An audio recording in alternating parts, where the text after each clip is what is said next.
quelqu'un voit quelque chose d'indéfinissable, c'est obscur. Alors, est-ce que l'obscurité est lumineuse?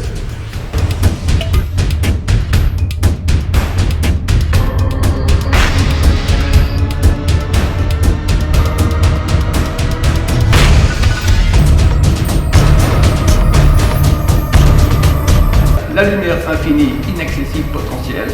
Quand quelqu'un fait tchouva, on l'appelle un illuminé. Dites-moi votre nom là, c'est un peu exotique, enfin c'est pas. Tu as une belle-mère extraordinaire. Non, pas une belle-mère, c'est pas mon exemple. Un juif, Martine, c'est un bidule machin bizarre venu d'ailleurs. C'est pas une blague. Par petit il est en short, il a pas de kippa. L'organisation des loups unis, l'OLU, d'accord? Je dis pourquoi tu veux les manger? J'ai pas compris.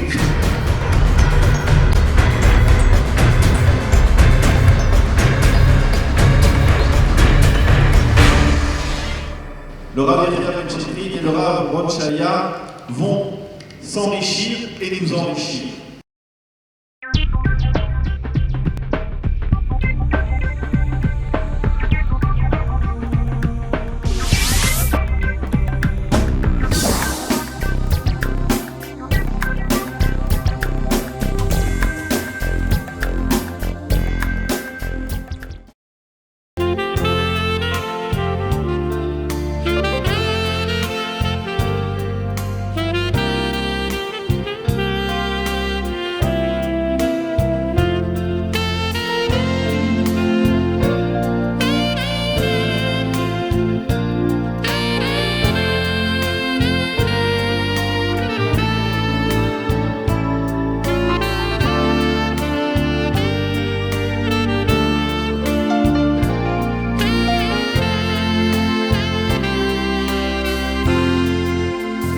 Avant d'introduire, je voudrais tout d'abord me plier aux obligations liées à nos sponsors et les remercier aussi pour dire que cette soirée est donc produite par la société Isrofis, qui est créateur de sites internet, et par l'association de Shema Israël, et qu'elle est sponsorisée ce soir par David Ganem d'Advancia, l'avocat Bruno Bélange, Hillel Bijawi du restaurant Dan Hills, David Chawat qui est spécialiste en investissement immobilier, l'avocat Eli Haddad, le journal Amodia en français que je vous suggère toujours de consulter, Jérémy Baird qui est photographe caméraman de J-Prod, Moti Amar de Panorama Immobilier, Jonathan Braca Immobilier, Albert Tuile de Eliam, Yitzhak Ktorza de la société d'architecture Sky Design, le fameux pâtissier Frank Delight et Johan Attali de l'école ESSEJ en France pour sa grande générosité. On les remercie tous, bien entendu, sans eux, cette soirée n'aurait pas été possible. Et le thème de cette soirée, il est bien entendu lié d'une certaine manière à la fête de Hanouka.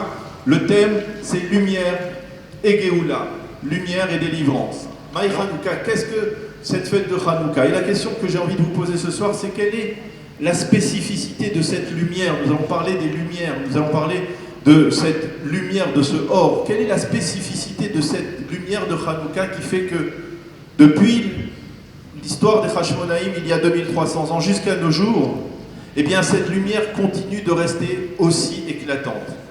Bonsoir à toutes et à tous déjà. Bravo d'être venus malgré le déluge. Donc c'est de réfléchir un petit peu sur cette notion qu'en fin de compte cette lumière, elle est un peu, c'est vrai qu'elle est spéciale. Nous, en fin de compte, une fête entièrement fondée sur la lumière, qui tourne autour de la lumière. Et qu'est-ce qui a poussé en fin de compte les Hashmonaïm à décider? Vous savez que dans la Gemara elle-même, la question elle est posée parce que la Gemara elle dit Maï Hanouka, qu'est-ce que c'est Hanouka? Et juste après, la Gemara elle explique qu'on a trouvé une fiole d'huile. Vous connaissez l'histoire, on a trouvé une fiole d'huile, il y avait assez pour brûler une journée. Finalement, ça a brûlé 8 jours. Mais quand les commentaires fouillent un petit peu, et ils posent la question en vérité que c'est bizarre d'instituer cette fête par rapport au miracle de la fiole d'huile, alors qu'il y avait un miracle beaucoup plus éclatant, c'est la victoire qui a été menée par les Hashmonaïm. Vous savez que globalement les Hashmonaïm étaient 5, c'était les 5 fils de Mattathiaou, et que l'armée qui est venue les attaquer, d'après d'après la Megillat Antiochus, et les commentaires qui expliquent, ils étaient 10 800 000. Donc si on voulait remarquer quelque chose d'incroyable, c'était la victoire de 5 personnes contre 10 millions. Bon, 5, je comprends que Hamcha, bon, ça évoque beaucoup de choses, mais c'est quand même énorme qu'ils aient pu faire une guerre pareille et la gagner pour faire fuir une armée pareille. Donc c'est pour ça que le Maharal de Prague lui-même, il demande, il dit, mais normalement on aurait dû fixer la fête sur le miracle de la guerre. D'ailleurs, quand on dit Anerot Alalou, le texte qu'on dit, on parle justement du miracle de la guerre, à la Teshuot, à la Niflaot, et on parle du miracle de la guerre. Et d'un autre côté, on a fixé la fête sur la fiole d'huile. Et eux-mêmes, les Hashmonaïm, ils ont tenu à faire cette mitzvah de la menorah, alors qu'ils avaient beaucoup d'autres mitzvot à faire, comme s'ils avaient besoin de cette lampe témoin qui s'appelle le miracle de la menorah, plutôt qu'autre chose. Donc ce qu'on doit réussir à comprendre, et quand on regarde les commentaires, que la lumière de Hanouka, elle est bien au-delà d'un événement historique. C'est pas simplement il y a eu un miracle avec de l'huile, alors s'il y avait eu un miracle avec de la sauce tomate, alors on aurait pris de la sauce tomate tous les ans. Non, il s'est passé quelque chose de spécial, c'est lié à la lumière, c'est lié au message qui est contenu dans la lumière, et que cette lumière, elle était tellement éclairante sur une petite fiole d'huile qu'elle a pu mettre en retrait une chose aussi énorme qu'une bagarre, une conquête pareille. C'est incroyable, c'est impossible. Même si on dit qu'ils ont inventé la guérilla et qu'ils étaient en petits groupes et qu'ils étaient tellement spéciaux, ou alors qu'ils se battaient avec des schémotes, Alpi Kabbalah, et qu'ils tuaient des milliers de personnes en même temps. Mais c'est quelque chose d'énorme. Alors on a préféré commémorer le miracle de la fiole d'huile plutôt que le reste. Alors il dit, le Maharal de Prague, il dit qu'en vérité, grâce au miracle de la fiole d'huile, on s'est rendu compte que même la guerre est un miracle. Ce qu'on appelle en français un éclairage. C'est comme si on disait, à la lumière de ce miracle, on a compris ce qui s'est passé pendant la guerre. Pourquoi? Parce que, quel était le but des Grecs? C'était de rendre les Juifs grecs. Une des valeurs de la Grèce, c'est la force physique et la violence, d'acquérir les choses, de conquérir les choses par la violence. Donc en fin de compte, les Hashmonaïm, quand ils ont gagné la guerre, en fait, ils l'ont perdu.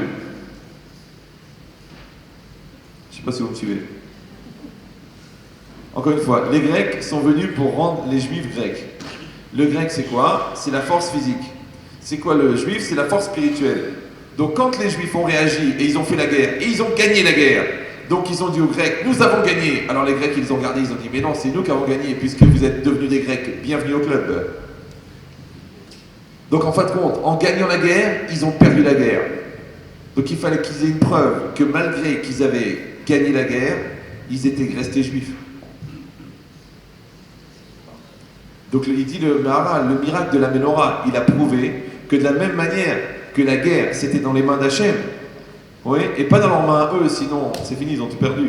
Alors aussi, le miracle de la fiole d'huile, de même manière que le miracle de la fiole d'huile, c'était entre les mains d'Hachem, de la même manière, les miracles de la guerre, c'est entre les mains d'Hachem.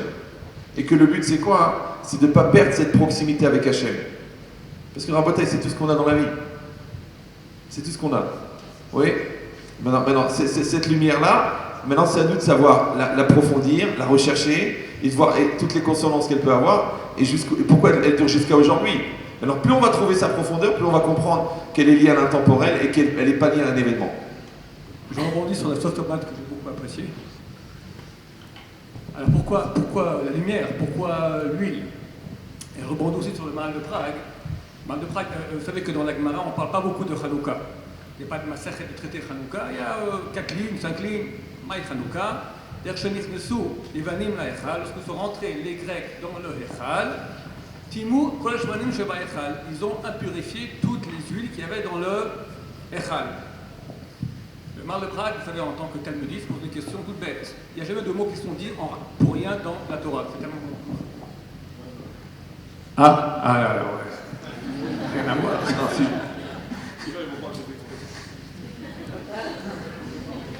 Et là, c'est mieux là? Alors, c'est bon. Alors, fantastique. Alors, disais-je, d'accord. Donc, le Maharal de Prague pose une question. Il n'y a jamais, dans la Torah, il n'y a jamais de répétition pour rien. Si le texte, qui est déjà très court en soi, nous dit un mot en trop, lorsque les Grecs sont rentrés dans le Echal, c'est donc le Saint. Vous savez que au temple, il y avait l'autel extérieur, il y avait la prime bâtisse, dans laquelle il y avait deux salles, le Saint et le Saint des Saints. Dans le Saint, il y avait le candélabre à 7 branches, pas à 8, 7 branches. Il y avait la table des 12 pains et il y avait l'encensoir, le misber, l'autel d'or. Dans le Saint des Saints, il y avait au premier temple, il y avait l'arche sainte avec les tables de la loi, la Torah, les deux, donc, et les tables de la loi et la Torah, et dans le deuxième temple, il n'y avait plus rien. Lorsque sont rentrés les Grecs dans le Echal, c'est donc dans le Saint, ils ont impurifié toutes les huiles qu'il y avait dans le Saint. Devant le Maral de Prague, ça va, je ne suis pas idiot. Si les Grecs sont rentrés dans le Saint, ils ont impurifié toutes les huiles qu'il y avait dans le Saint. Il ne faut pas dire qu'il y avait dans le Saint. Alors, il fait une petite guématria. Ce n'est pas très habituel que le Maral de Prague fasse une guématria, mais néanmoins, il dit comme ça. Echal en valeur numérique vaut 65. Yavan en valeur numérique vaut 66. De façon naturelle. Yavan, la Grèce, l'influence hellénisante, aurait eu raison du peuple juif. Le peuple juif aurait cessé d'exister. Pourquoi je dis de façon naturelle? Parce que dans le Saint, il y avait le candélabre à 7 branches. 7 signifie la nature. Le monde, notre monde fonctionne par 7. 7 jours de la semaine. Il y a 7 sphères inférieures, il y a 7 mondes, d'accord? Le monde, d'ailleurs, regardez, c'est assez intéressant que le monde entier fonctionne par des jours de 7. On ne connaît presque aucune culture au monde qui aurait une semaine de 8, 9, il n'y a que les Français un peu tordus, il y a 2 siècles, la Révolution française, ils ont essayé de faire une semaine de 10 jours. Ça tenu combien? Pas longtemps, d'accord? Tout le monde revient au 7. Parce que c'est vraiment l'identité, l'essence même du monde. Le monde fonctionne par 7. De façon naturelle, dans le cycle naturel, c'était la Grèce qui était victorieuse. Néanmoins, la petite fiole d'huile était tamponnée du tampon du Kohen Gadol. Le Kohen Gadol est la seule personne qui a le droit de rentrer dans le Saint des Saints.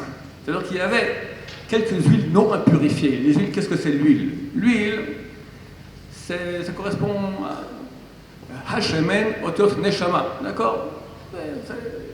Les Grecs ont impurifié les huiles, ont impurifié aussi les Juifs. Il y avait une partie qui était une partie de l'âme, celle qui est tamponnée du Kohen Gadol, la partie qui vient d'une lumière qui est beaucoup plus haute, celle au-delà du temps. Au-delà de ça, il y a le 8. D'ailleurs, Hashmonaïm, c'est 8, Het, Shmone, d'accord? On a 8 jours de Hanouka, et pendant 8 jours, la lumière a duré. C'est-à-dire que cette lumière, ce miracle a montré, c'est pas la sauce tomate, c'est bien la lumière. Il y a ici une lumière qui vient au-delà de la nature. Quelle est la nature de cette lumière qui vient au-delà de la nature? Cette lumière-là, en fait, c'est ça qu'il faut arriver à définir. C'est que dans le monde, il y a toujours la face cachée du monde et la face voyante des choses. Alors, toujours quand on parle de lumière, en fin de compte, des fois on veut parler des choses qui se voient et des fois des choses qui ne se voient pas. Par exemple, vous voyez, on se voit les uns les autres. Je vous regarde, vous me regardez, vous voyez les meubles qui sont autour de vous.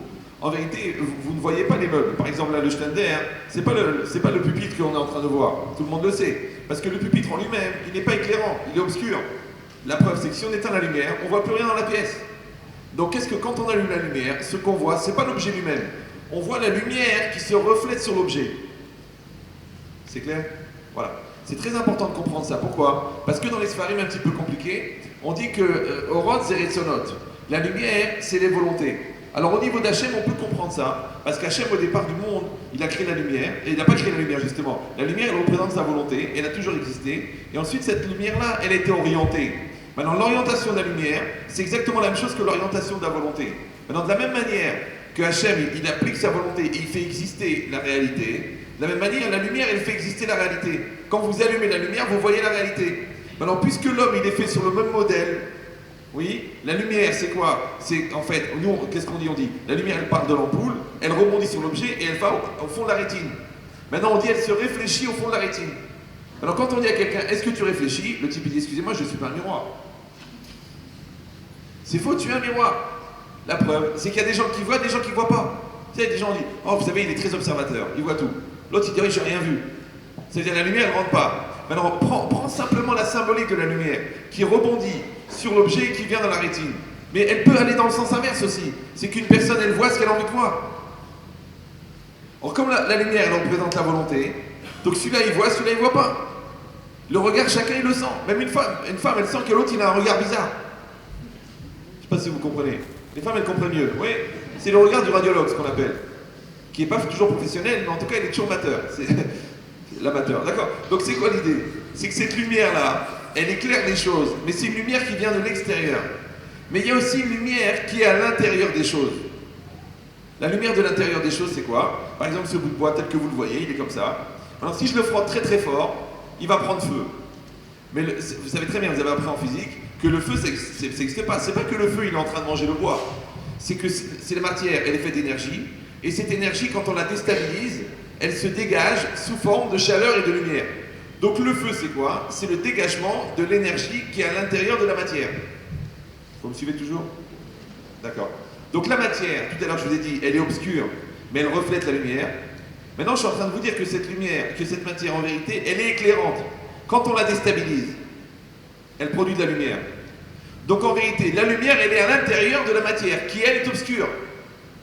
Donc maintenant, on a un problème maintenant. Est-ce que l'obscurité est lumineuse? Si vous avez suivi, normalement, vous comprenez. Je peux reprendre si vous voulez. Donc je vous refais le schéma pour ceux qui n'ont pas fait de tourisme kabbalistique. Au départ, Hachem, la lumière, elle existe, c'est sa volonté. Comme ça, il explique le Ramouk, et le Maharal, et le Malbim. Et cette volonté, ensuite, elle est transformée sous la forme de l'énergie. Et cette énergie-là, c'est quoi? C'est la matière. Donc en fin de compte, la matière, c'est la lumière d'Hachem transformée. C'est toujours bon, parce que c'est la volonté d'Hachem transformée. Maintenant, elle n'est pas éclairante, parce que Dieu, pour qu'on puisse vivre, il a donné une dimension stable à l'énergie. Parce que je vous rappelle que l'énergie, quand elle est instable, ça s'appelle une bombe atomique. On a un très grand spécialiste de ça, Ahmadinejad, d'accord? C'est quelqu'un qui veut déstabiliser. Qu'est-ce qu'il veut faire en vérité? Il veut amener la lumière, mais par le chaos. Oui, c'est vrai que quand tu reçois un coup de poing et que tu tombes KO, tu vois les lumières, d'accord? Mais c'est quoi l'idée? C'est que la lumière qui est à l'intérieur de la matière, elle est stable. Ça s'appelle la matière. Quand tu la déstabilises, elle s'appelle la destruction. C'est pour ça que Moshe Rabbeinu, quand il a vu que le buisson, il brûlait et qu'il ne se consumait pas, il a eu peur. Parce qu'il a dit, attends. La matière, elle est stable, c'est un buisson. Elle est instable, c'est du feu. Quand il y a le feu, il n'y a plus de buisson. Vous me suivez ou non? Il y a ou le buisson ou le feu. Il ne peut pas y avoir le feu et le buisson. C'est pour ça qu'il a eu peur. C'est bon ou non? Maintenant, d'après une des versions du miracle de Hanouka, normalement, il faut faire brûler de l'huile pour avoir une flamme. En général, plus la flamme elle dure, plus l'huile elle baisse. C'est clair pour vous? Non. Il y en a qui disent qu'en vérité, l'huile elle est restée et que la flamme elle flottait au-dessus. Donc le feu de Hanouka, c'est pas un feu spirituel, un feu matériel. C'est un feu spirituel. C'est une lumière qui n'a rien à voir avec la réalité. Pourquoi? Parce qu'elle vient d'une autre dimension. Cette dimension-là, les Khamim ils appellent Oraganouz. La première lumière, Hachem il ne l'a pas donnée à tout le monde. C'est marqué que les Réchaïm, ils n'ont pas eu le droit. Elle est pour les Tzadikim, la Hatil Lavo, on dit qu'elle est cachée à l'intérieur de la Torah. Donc maintenant, c'est quoi cette lumière qui est cachée à l'intérieur de la Torah, qui est à l'origine du monde, et que les Hashmonaïm, ils ont recherché pour avoir la preuve que Hachem était avec eux.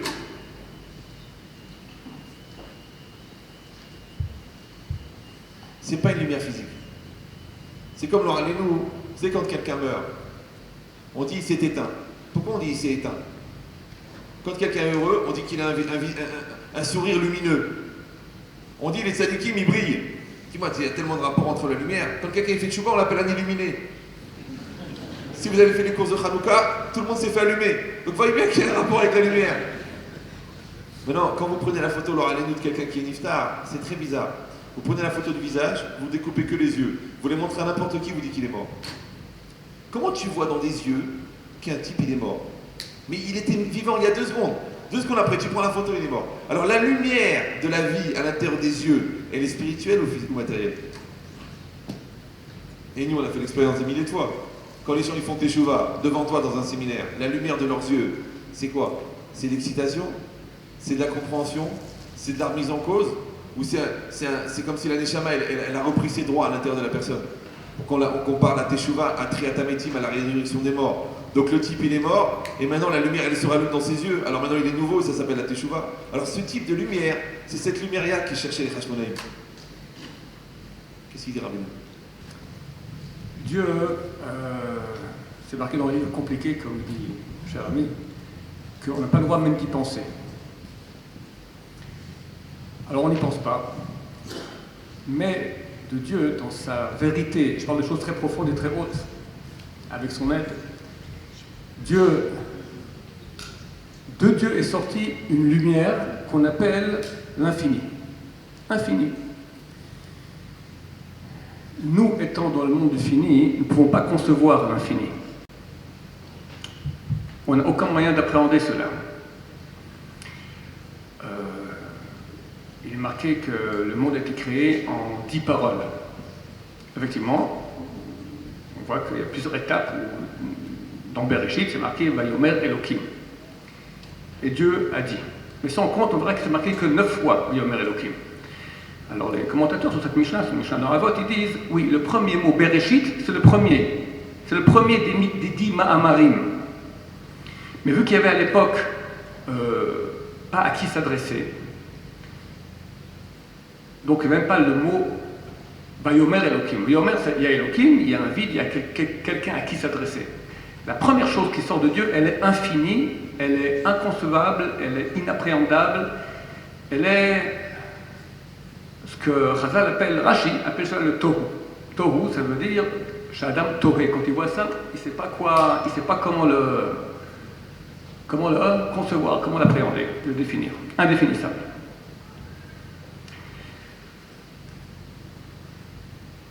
Quand quelqu'un voit quelque chose d'indéfinissable, c'est obscur.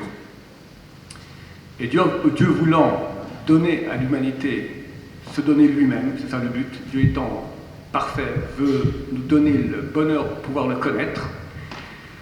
Donc il va vouloir passer de l'infini au fini. Mais comprenez que le passer de l'infini au fini, c'est extrêmement désagréable, ou on va dire même, comment dire cela, c'est une très grande baisse pour l'infini. Un infini, il est infini.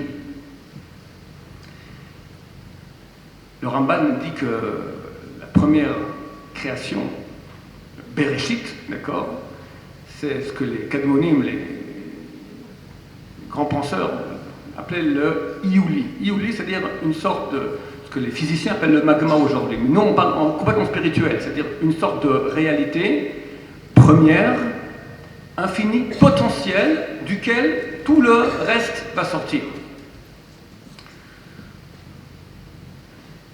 Le Ramban dit cela, et le Ramban dit aussi que le mot bara, vous savez qu'il y a plusieurs mots, quand on voit le service de la création, c'est marqué une fois que, à propos, trois fois c'est marqué à propos du premier homme qui a été créé. Une fois c'est marqué Vaivra, Elohim Tadam, une fois c'est marqué Vayitzer, une fois c'est marqué Vayas. Là on apprend qu'il y a plusieurs stades de création. Le plus haut c'est Bria. Bria, le Ramban dit, c'est Yesh mi'ain. Yesh, ça veut dire ex nihilo. Il n'y a rien, et de coup il y a. Donc le mot Bereshit, c'est le premier, ça c'est la première création, qui est le passage de rien à il y a. Attention, quand je dis rien, c'est pas rien. Il n'y a rien de créé, il n'y avait que le Créateur. Le Créateur va créer maintenant la première chose.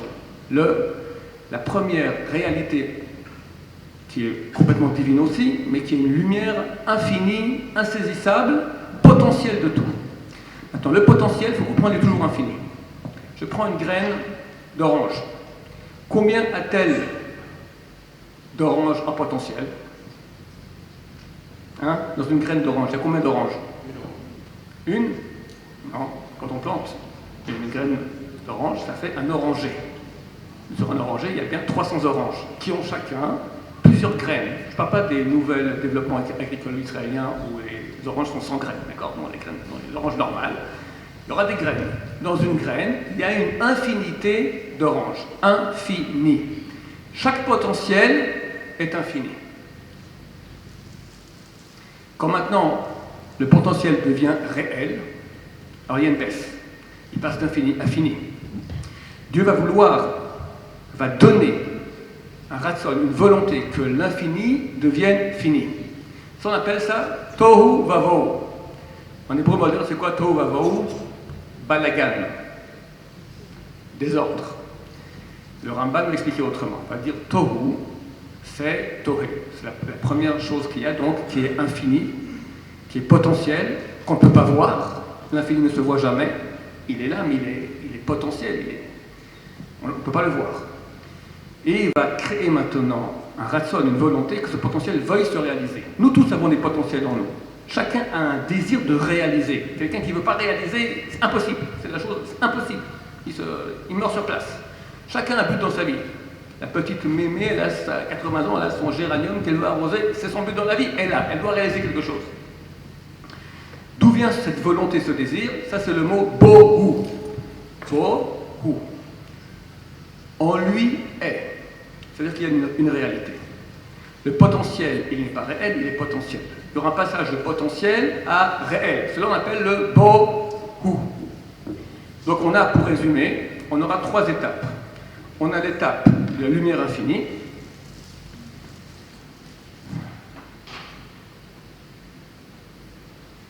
J'ai oublié, je vais expliquer l'étape intermédiaire. Il y a une lumière infinie. Maintenant, j'aimerais pouvoir la rendre accessible à l'humanité.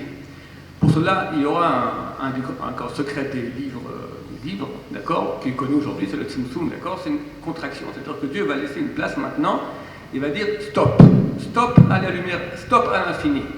Dès qu'on dit stop à l'infini, alors il y a Rocher, il y a l'obscurité. Il y a l'obscurité. Mais aussi possibilité de monde fini. Parce que quand il y a une rétraction, dans l'infini, il y a tout à coup maintenant une possibilité qui est issue du fini. Et dans le fini, Dieu, c'est la 3e étape, va commencer à insuffler une lumière qui est dans le monde du fini. Donc il y a 3 étapes. La lumière infinie, inaccessible, potentielle, qui est Bereshit. Après, il y a Tohu Vavohu, et ce ratson, cette volonté de passer d'infini à fini, qui est l'obscurité, qui est cette bulle maintenant du monde fini, et Yehi Or, Vayomer Elohim Yehi Or, qui est lumière. Et le Rabbeinu Bachaye, qui est l'élève du Ramban, il dit Vayehi Or. Dans toute la création, c'est marqué Vayechen. Pourquoi c'est marqué Vayehi Or? Cette lumière, Or, Vayehi, elle est au passé, c'est celle qu'il y avait dans Bereshit, c'est celle-là, sauf que dans Bereshit, elle est infinie, insaisissable. Maintenant, qu'il y a eu Tohu Vavohu, qu'il y a eu la création du monde fini, je donne maintenant cette même lumière en fini, accessible. Yehi Or, il y a eu cette lumière. Donc ça nous amène à ce passage que l'on récite chaque matin dans le Yotzer. Yotzer Or Vorecho, chef. Très bien. Quelle est la nuance justement entre. Et oui, parce qu'on dit Yotzer Or. Donc on comprend très bien par rapport à ce qu'elle a dit, et maintenant le Rav Ron Shaya, que Yotzer, ça veut dire qu'il a formé. Donc il n'a pas créé la lumière, puisque c'est sa volonté, elle a toujours existé. Par contre, il l'a formée pour lui donner cette dimension entre guillemets, de lumière viable qu'on trouve dans la réalité. Par contre, c'est marqué Boré Rocher. Quand on dit Boré, normalement Boré, il a dit le Ramban, c'est Yesh Me'ayin, c'est à partir de rien. Alors on parle que Dieu, il a créé l'obscurité. C'est bizarre, parce que nous, on pense que l'obscurité, elle apparaît quand on éteint la lumière. Donc c'est pas la peine de créer l'obscurité. Mais Hachem, il a créé l'obscurité, et il n'a pas créé la lumière, il a formé la lumière. Et c'est marqué Vayavdel Elohim ben Haor ou ben Hachocher. Et Hachem, il a séparé la lumière de l'obscurité. Alors pour qu'on reste quand même dans des sphères qui soient aussi utiles pour chacun, c'est bien pour nous tous. Alors je vais essayer de faire des parallèles entre la perception, entre guillemets, au niveau humain, puisque l'homme il est fait à l'image de Dieu, et la perception au niveau divin. Donc quand on dit Yotzer Or Boré Rocher, alors c'est comme si on disait, oui, la lumière, c'est le bonheur, c'est quand ça va bien, c'est la logique des choses, c'est la maturité, c'est quand tu comprends ta vie, ça s'appelle Yotzer Or. Le bonheur, c'est pas la peine de le créer à partir de rien. Le bonheur, il existe. Seulement, il faut le former. Tu as une femme extraordinaire, mais tu la vois noire. Tu as une belle-mère extraordinaire. Non, pas une belle-mère, c'est pas un bon exemple. Mais tu as un mari extraordinaire, tu as un rave extraordinaire, tu as une ville extraordinaire, tu as une santé extraordinaire. Mais seulement, tu t'en plains. Pourquoi? Parce que tu n'es pas capable de la traduire de manière positive. Tu n'es pas Yotzer Or. Par contre, le Rocher, ça, un homme, il est Boré Rocher. C'est quoi hein? Il crée de l'obscurité à partir de rien. D'ailleurs, on dit en français, il broie du noir. J'avais expliqué la dernière fois, mais je ne sais pas dans quelle mesure vous l'avez compris, mais ça peut aider beaucoup de gens à se soigner. C'est que la maladie la plus répandue dans le monde, et malheureusement la moins soignée, ça s'appelle le PDT en psychiatrie. PDT, vous connaissez PDT? C'est 3 lettres. PDT. Vous connaissez cette maladie? Non? C'est la prise de tête. La prise de tête est la maladie la plus grave. Je peux vous dire pourquoi c'est la maladie la plus grave? Parce que c'est elle qui est à l'origine de toutes les maladies. Parce que c'est le cerveau qui marche, qui maîtrise le corps. Donc quand quelqu'un il se rentre un truc dans la tête, ça va aller dans sa tête. Ça peut aller jusqu'à son estomac, ça peut aller jusqu'à sa peau, ça peut aller jusqu'à sa cellule. Mais ça démarre toujours de la tête. Et la tête c'est quoi? C'est la mahashava. Maintenant, sauf ma'aseh, mais mahashava techila. La fin d'un acte, elle est dans la pensée au départ. Mahashava, ça vient du mot chashuv. Ma sheba chashuv bishvilcha, berosh shelcha. Oui, ce qui est important pour toi, dans ta tête, c'est ce qui va t'arriver. Fais attention. C'est pour ça que la prise de tête, c'est dangereux. Alors, je vous avais dit à l'époque, il faut, par exemple, l'argent, c'est un problème, l'argent. Oui. Alors, on dit, il faut avoir conscience de l'argent, mais il ne faut pas avoir le souci de l'argent. C'est important, l'éducation des enfants. Oui. On dit toujours, un juif n'a pas besoin d'aller chez le coiffeur puisqu'il va s'arracher les cheveux. D'accord? Donc, c'est important, l'éducation. Mais il faut avoir la conscience de l'éducation, mais pas avoir la ramma de l'éducation. Il faut avoir la conscience du shalom bayit, mais il ne faut pas avoir le souci du shalom bayit. Voilà la distinction entre les deux, c'est la prise de tête. Ça, c'est le chosher, qu'un homme, il est boré. Lui-même, il est boré chosher. L'homme, il crée du chosher. Il se pourrit la vie. Il voit tout en noir, il est sûr que ça ne marchera pas, il regarde mal le magasin, il regarde mal sa femme, il regarde mal ses enfants, après ça ne marche pas. J'ai dit, il est yotzer or ou boré chosher. Oui, améliore ton bonheur et évite de fabriquer du noir, évite de fabriquer. Maintenant le chosher, en réalité, le monde physique, il dit le Zohar, que le monde physique, il est la symbolique du monde spirituel. C'est qu'en vérité, le bon Dieu, il n'a pas besoin de monde physique. Nous aussi, on n'aurait pas besoin de monde physique. Mais seulement, pour se déplacer, on a besoin de repères. Alors, qu'est-ce qu'il a fait, le bon Dieu? Il a créé des repères physiques. Par exemple, un aveugle, vous voyez bien, il ne voit rien, mais il se déplace. Maintenant, nous aussi, on croit qu'on voit. Mais en vérité, on ne voit rien. Oui, parce que c'est Alma des Shikra, c'est un monde de mensonges. Donc, en vérité, ce monde-là, il est caché. Et quelqu'un doit essayer de chercher l'essentiel à l'intérieur de ce monde-là, mais ce monde-là, il est. Alors, on vit en aveugle. Par exemple, quand on éduque un enfant, on travaille en aveugle. Qui c'est qui connaît l'avenir? Quand on se marie avec le taux de divorce, qui c'est qui connaît l'avenir? Alors maintenant, l'avenir qui est inconnu, est-ce qu'il est sombre ou est-ce qu'il est lumineux? C'est ça le problème. Le fait de ne pas comprendre les choses, le fait de ne pas percevoir les choses, est-ce que ça rend les choses obscures? Alors pourquoi les gens, ils ont peur de l'avenir? Parce qu'ils ne savent pas vivre le présent du futur. Maintenant, comment on appelle le sentiment qu'on a au présent? C'est la lumière. Comment on appelle le sentiment du futur? C'est l'obscurité. Alors comment est-ce que quelqu'un il peut avoir le sentiment du présent au futur? Ça s'appelle la confiance. C'est la confiance. Maintenant, on dit Yotzer Or ou Boré Chosher. Donc Hachem, il a créé l'obscurité. C'est vrai. Il a créé cette obscurité parce qu'elle va être le support. Comme on a dit que la matière, elle est obscure, elle est le support de la lumière. Maintenant, ce qu'on ne voit pas, c'est aussi le support de la lumière. L'avenir, c'est aussi obscur, dans le sens où on ne le connaît pas. Oui. Les enfants, on ne sait pas comment ils fonctionnent quand ils sont petits. Pourquoi? Parce qu'il faut les laisser grandir. Parce que si tu connaissais leur avenir, tu ne pourrais pas le laisser grandir. Donc c'est un besoin que ça soit. Donc enlever le côté rocher, oui, la tombe et la mort et le noir et les séances sataniques. Enlevez le côté obscur du rocher et prenez le côté inconnu du rocher. Et vous allez réfléchir qu'Hachem, il forme la lumière et il crée de l'inconnu. Maintenant, un homme, il doit savoir se déplacer dans l'inconnu. Maintenant, comment on appelle se déplacer dans l'inconnu? On appelle la Emouna. Afalpi shani lo mevin, afalpi shani lo yodea, aval ani ma'amin. C'est comment tu peux avoir l'assurance de la lumière dans l'obscurité. Alors je te dis pourquoi. Parce que l'or, il est à l'intérieur de toi. Oui, il est à l'intérieur de toi. Mais il faut être yotzer. Il faut que ce or-là, tu sois yotzer auto. C'est ça le travail des midot, le travail de la emuna. C'est ça le travail de la hirat shamayim. C'est que le or qui est à l'intérieur, il faut être yotzer auto. Parce que si tu n'es pas yotzer auto, je peux te dire que tu vas être boré rocher. Mais grave. Les antidépresseurs, les doutes, les angoisses, les peurs, les malaises, le compte en black, l'embrouille, le trafic, les mensonges, la maîtresse. Tout ça, c'est du rocher. Tout ça, c'est du rocher. Comme tu n'as pas voulu être Yotzer Or, tu vas être obligé d'être Boré Rocher. C'est pour ça que la nuit, tous les chats sont religieux. Gris. Oui, il faut être clair. Il faut être Yotzer Or, n'aie pas peur. Tu dis, mais c'est trop clair. Ça fait peur la lumière. Pourquoi ça fait peur? Les gens disent, à la lumière de ce que vous nous avez dit. Ah bon, c'est bien. Vous nous avez éclairé. Alors il ne faut pas avoir peur d'allumer la lumière. Parce que tu as peur que ça soit trop clair.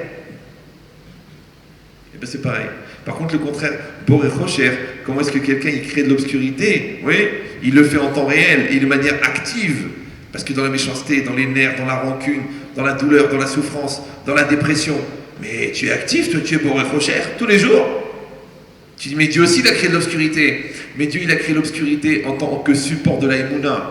Et toi tu crées l'obscurité en tant que support de ta non-Emouna. Puisque je comprends rien, j'ai pas la Emouna. Puisque je sais pas où ça va aller, j'ai pas la Emouna. Puisque cet enfant, je sais pas ce qu'il veut, j'ai pas la Emouna. Tu fais le contraire. Dieu, il a créé l'obscurité pour que tu apprennes la Emouna. Et toi, tu te sers de l'obscurité pour expliquer pourquoi tu n'as pas la Emouna. C'est pour ça que le Rav Moshe Shapira, il dit que la Emouna, c'est la place que tu crées dans ton présent pour que ton futur existe.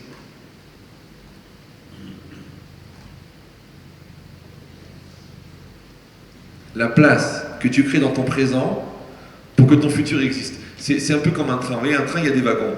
Il y a un wagon qui s'appelle aujourd'hui. Il y a un wagon qui s'appelle demain. Il y a un wagon qui s'appelle après-demain. Maintenant, pour accrocher le wagon numéro 2, il faut sacrifier un morceau du wagon numéro 1. Pour accrocher le wagon numéro 3, il faut sacrifier un morceau du wagon numéro 2. Donc, dans aujourd'hui, je crée une place à demain. Comment on appelle la place que tu crées à demain, aujourd'hui? C'est la Emouna. Et c'est pareil, est-ce que ton couple il a un avenir? Il faut que tu y crois aujourd'hui. Tu dis on verra demain, on verra si elle revient, on verra s'il demande pardon. Mais demain c'est un autre jour. Peut-être il y aura autre chose. C'est aujourd'hui qu'il faut y croire. Tes enfants, il faut y croire aujourd'hui. Hachem, il faut y croire aujourd'hui. Si aujourd'hui tu n'allumes pas la lumière, pourquoi demain tu veux qu'il y ait de la lumière?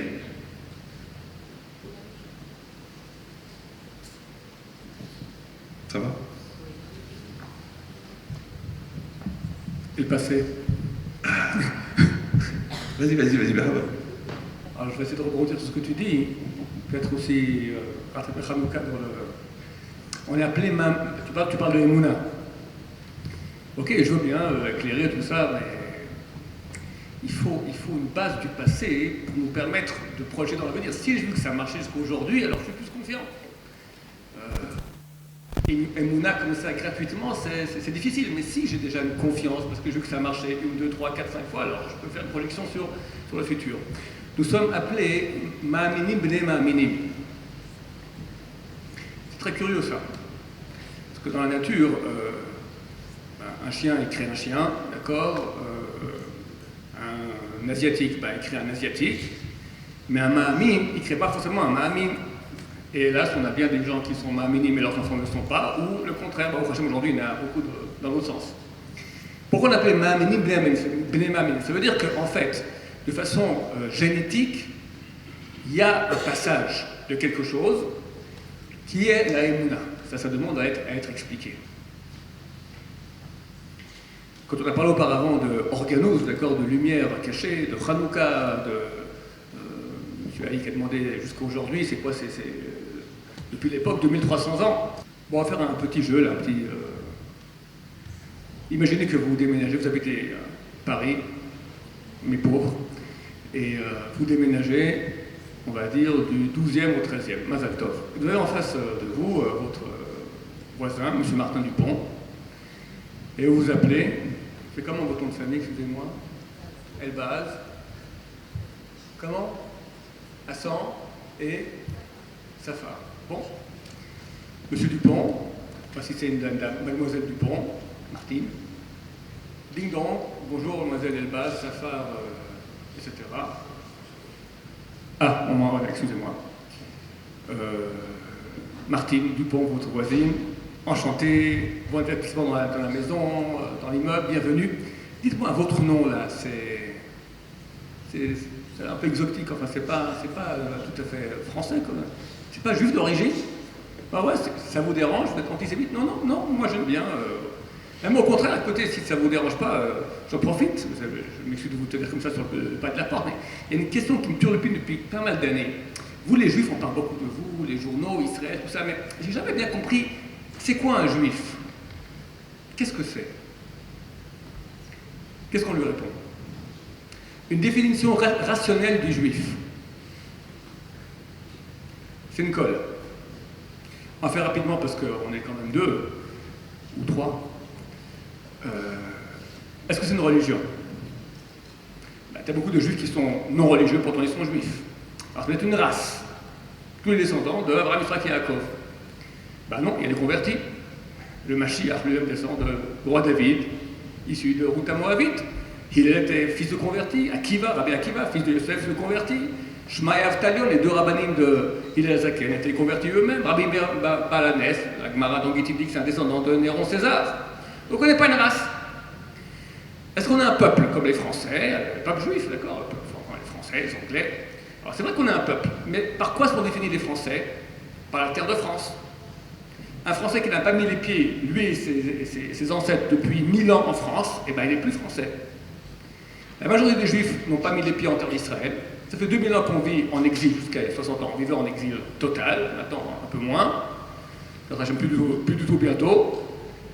Beaucoup de Juifs vivent à l'étranger, et pourtant ils sont Juifs à part entière. Nous ne sommes pas définis par notre terre. Cette terre nous appartient. Elle est à nôtre, au Hachem, et on la gardera pour toujours.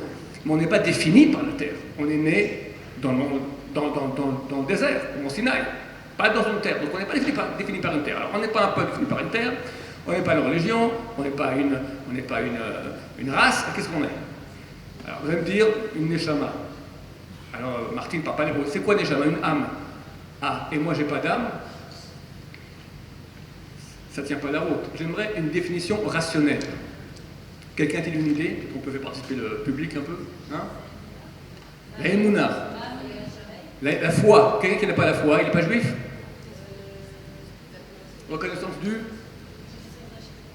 Mais non, mais il y a des tas de juifs. Regarde, moi j'ai un oncle, il est né ici à Mahacharim, il a tout plaqué. Il habite Hawaï. Toutes ses filles sont mariées à des Japonais. Il a dit, je suis très content, comme ça personne ne saura que mes petits-enfants comme yeux bridés sont juifs. Alors les petits-enfants aux yeux bridés, qui sont juifs parce que leur mère est juive, ils croient ni en Hachem, ils n'ont aucune identité juive, ils n'ont pas le mode de pensée juive, rien, et pourtant ils sont juifs. Donc on ne peut pas dire que c'est une identité ou une croyance ou autre chose. Alors c'est quoi? Alors la définition du Larousse, très intéressante. Juif, personne appartenant au peuple juif. Alors, on va voir peuple juif, peuple formé des personnes étant juives. Alors la réponse est la suivante. Et là, on va arriver à une chose très très intéressante. La définition, Martine, est la suivante. Un juif, Martine, c'est un bidule machin bizarre venu d'ailleurs. C'est pas une blague. Ça veut dire, il n'existe absolument aucune définition rationnelle du juif. On vient de faire l'essai, maintenant j'ai pas le temps, mais réfléchissez beaucoup, ça n'existe pas. C'est indéfinissable. Et c'est stupéfiant parce que dans le monde, il y a 2 règnes. Il y a le règne spirituel, des choses qui sont, en tout cas pour nous, indéfinissables. On ne les a jamais vues, Dieu, le paradis, les anges, l'enfer. Bon, on sait que ça existe, on y croit peut-être, on n'y croit pas. En tout cas, mais c'est pas quelque chose de concret. Puis le monde physique, concret, un stender, un micro, du marbre, une chaise, ok, concret, définissable. La seule réalité concrète au monde, mais totalement indéfinissable, le juif. Il est là, il pèse 80 kg, 1m70, qu'est-ce que tu es? Indéfinissable. Le secret, c'est Neshama. On a une réalité divine. Est-ce qu'on peut définir Dieu? Quelqu'un peut-il définir? On peut dire ce qu'il n'est pas. Il n'a pas de faim, il n'a pas de corps. On peut dire aussi qu'est-ce qu'il fait? Il crée le monde, il dirige le monde. Ok, mais qu'est-ce qu'il est? Maïmonide dit, le seul qui connaît Dieu, c'est Dieu lui-même. Personne ne le connaît. Nous-mêmes aussi, nous sommes indéfinissables. Le juif, indéfinissable. De même que Dieu est éternel, nous sommes éternels. De même que Dieu est un, nous sommes un. C'est vrai qu'on se chamaille beaucoup. D'ailleurs, en français, le mot chamaille, vous savez, il y a chamaille. Mais quand on nous fait la pression, alors on s'unit. C'est dommage qu'il y ait besoin d'impression, mais quand on s'unit, alors on est vraiment comme Dieu. C'est cette chose-là que nous transmettons. Quand on dit Ma'aminim b'nei Ma'aminim, on transmet l'âme juive. Et c'est ça, je pense,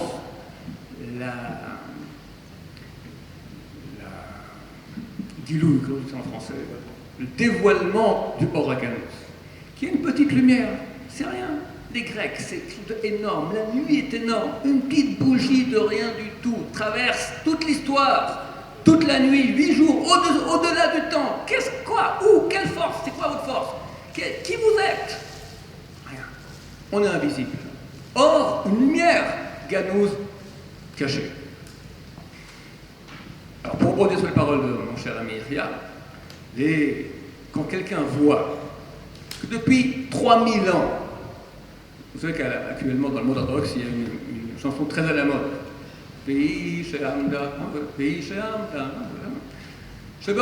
Qu'à chaque génération, quelqu'un se lève pour nous anéantir. Et ça ne rate jamais.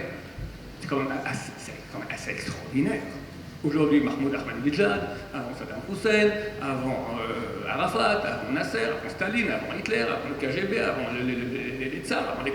Ça ne rate jamais.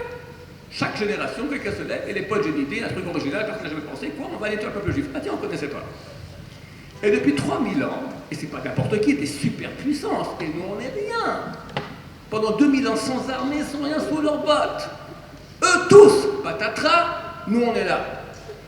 Quand on a ça, quand on voit le passé, alors là, on peut faire une projection sur le futur de Emouna, que bien sûr, j'ai Dieu avec moi, on a une âme, Dieu existe, et qu'on se branche avec lui, alors Dieu amène la lumière. Cette lumière qu'on a en nous, elle éclaire. À toi, mon cher ami. Alors justement, on parle de Rocher, on a parlé de Rocher, de Bohemi Yotzer, et Rocher, dans la création. Maintenant, on parle de Yavan comme le Rocher depuis la création. Comment on peut expliquer ça? D'où savait-on que... Oui, parce que le deuxième pasuk de la Torah... Oui, le deuxième pasuk de la Torah, c'est marqué Vechocher al pene tehom, et l'obscurité était sur la face de l'abîme, et les Chazal, là-bas, le Midrash, il dit Chocher ze Yavan. Chocher, c'est la Grèce, que quoi, chez Irshichu et Nehem, chez l'Israël, qui a obscurci les yeux d'Israël, Bekzerotem, avec leur Xerot. Alors, c'est vrai que quand quelqu'un s'interroge, bon, c'est joli, on a trouvé une allusion, mais là, on est à l'aube de la création, on est en train de mettre en place les éléments de base.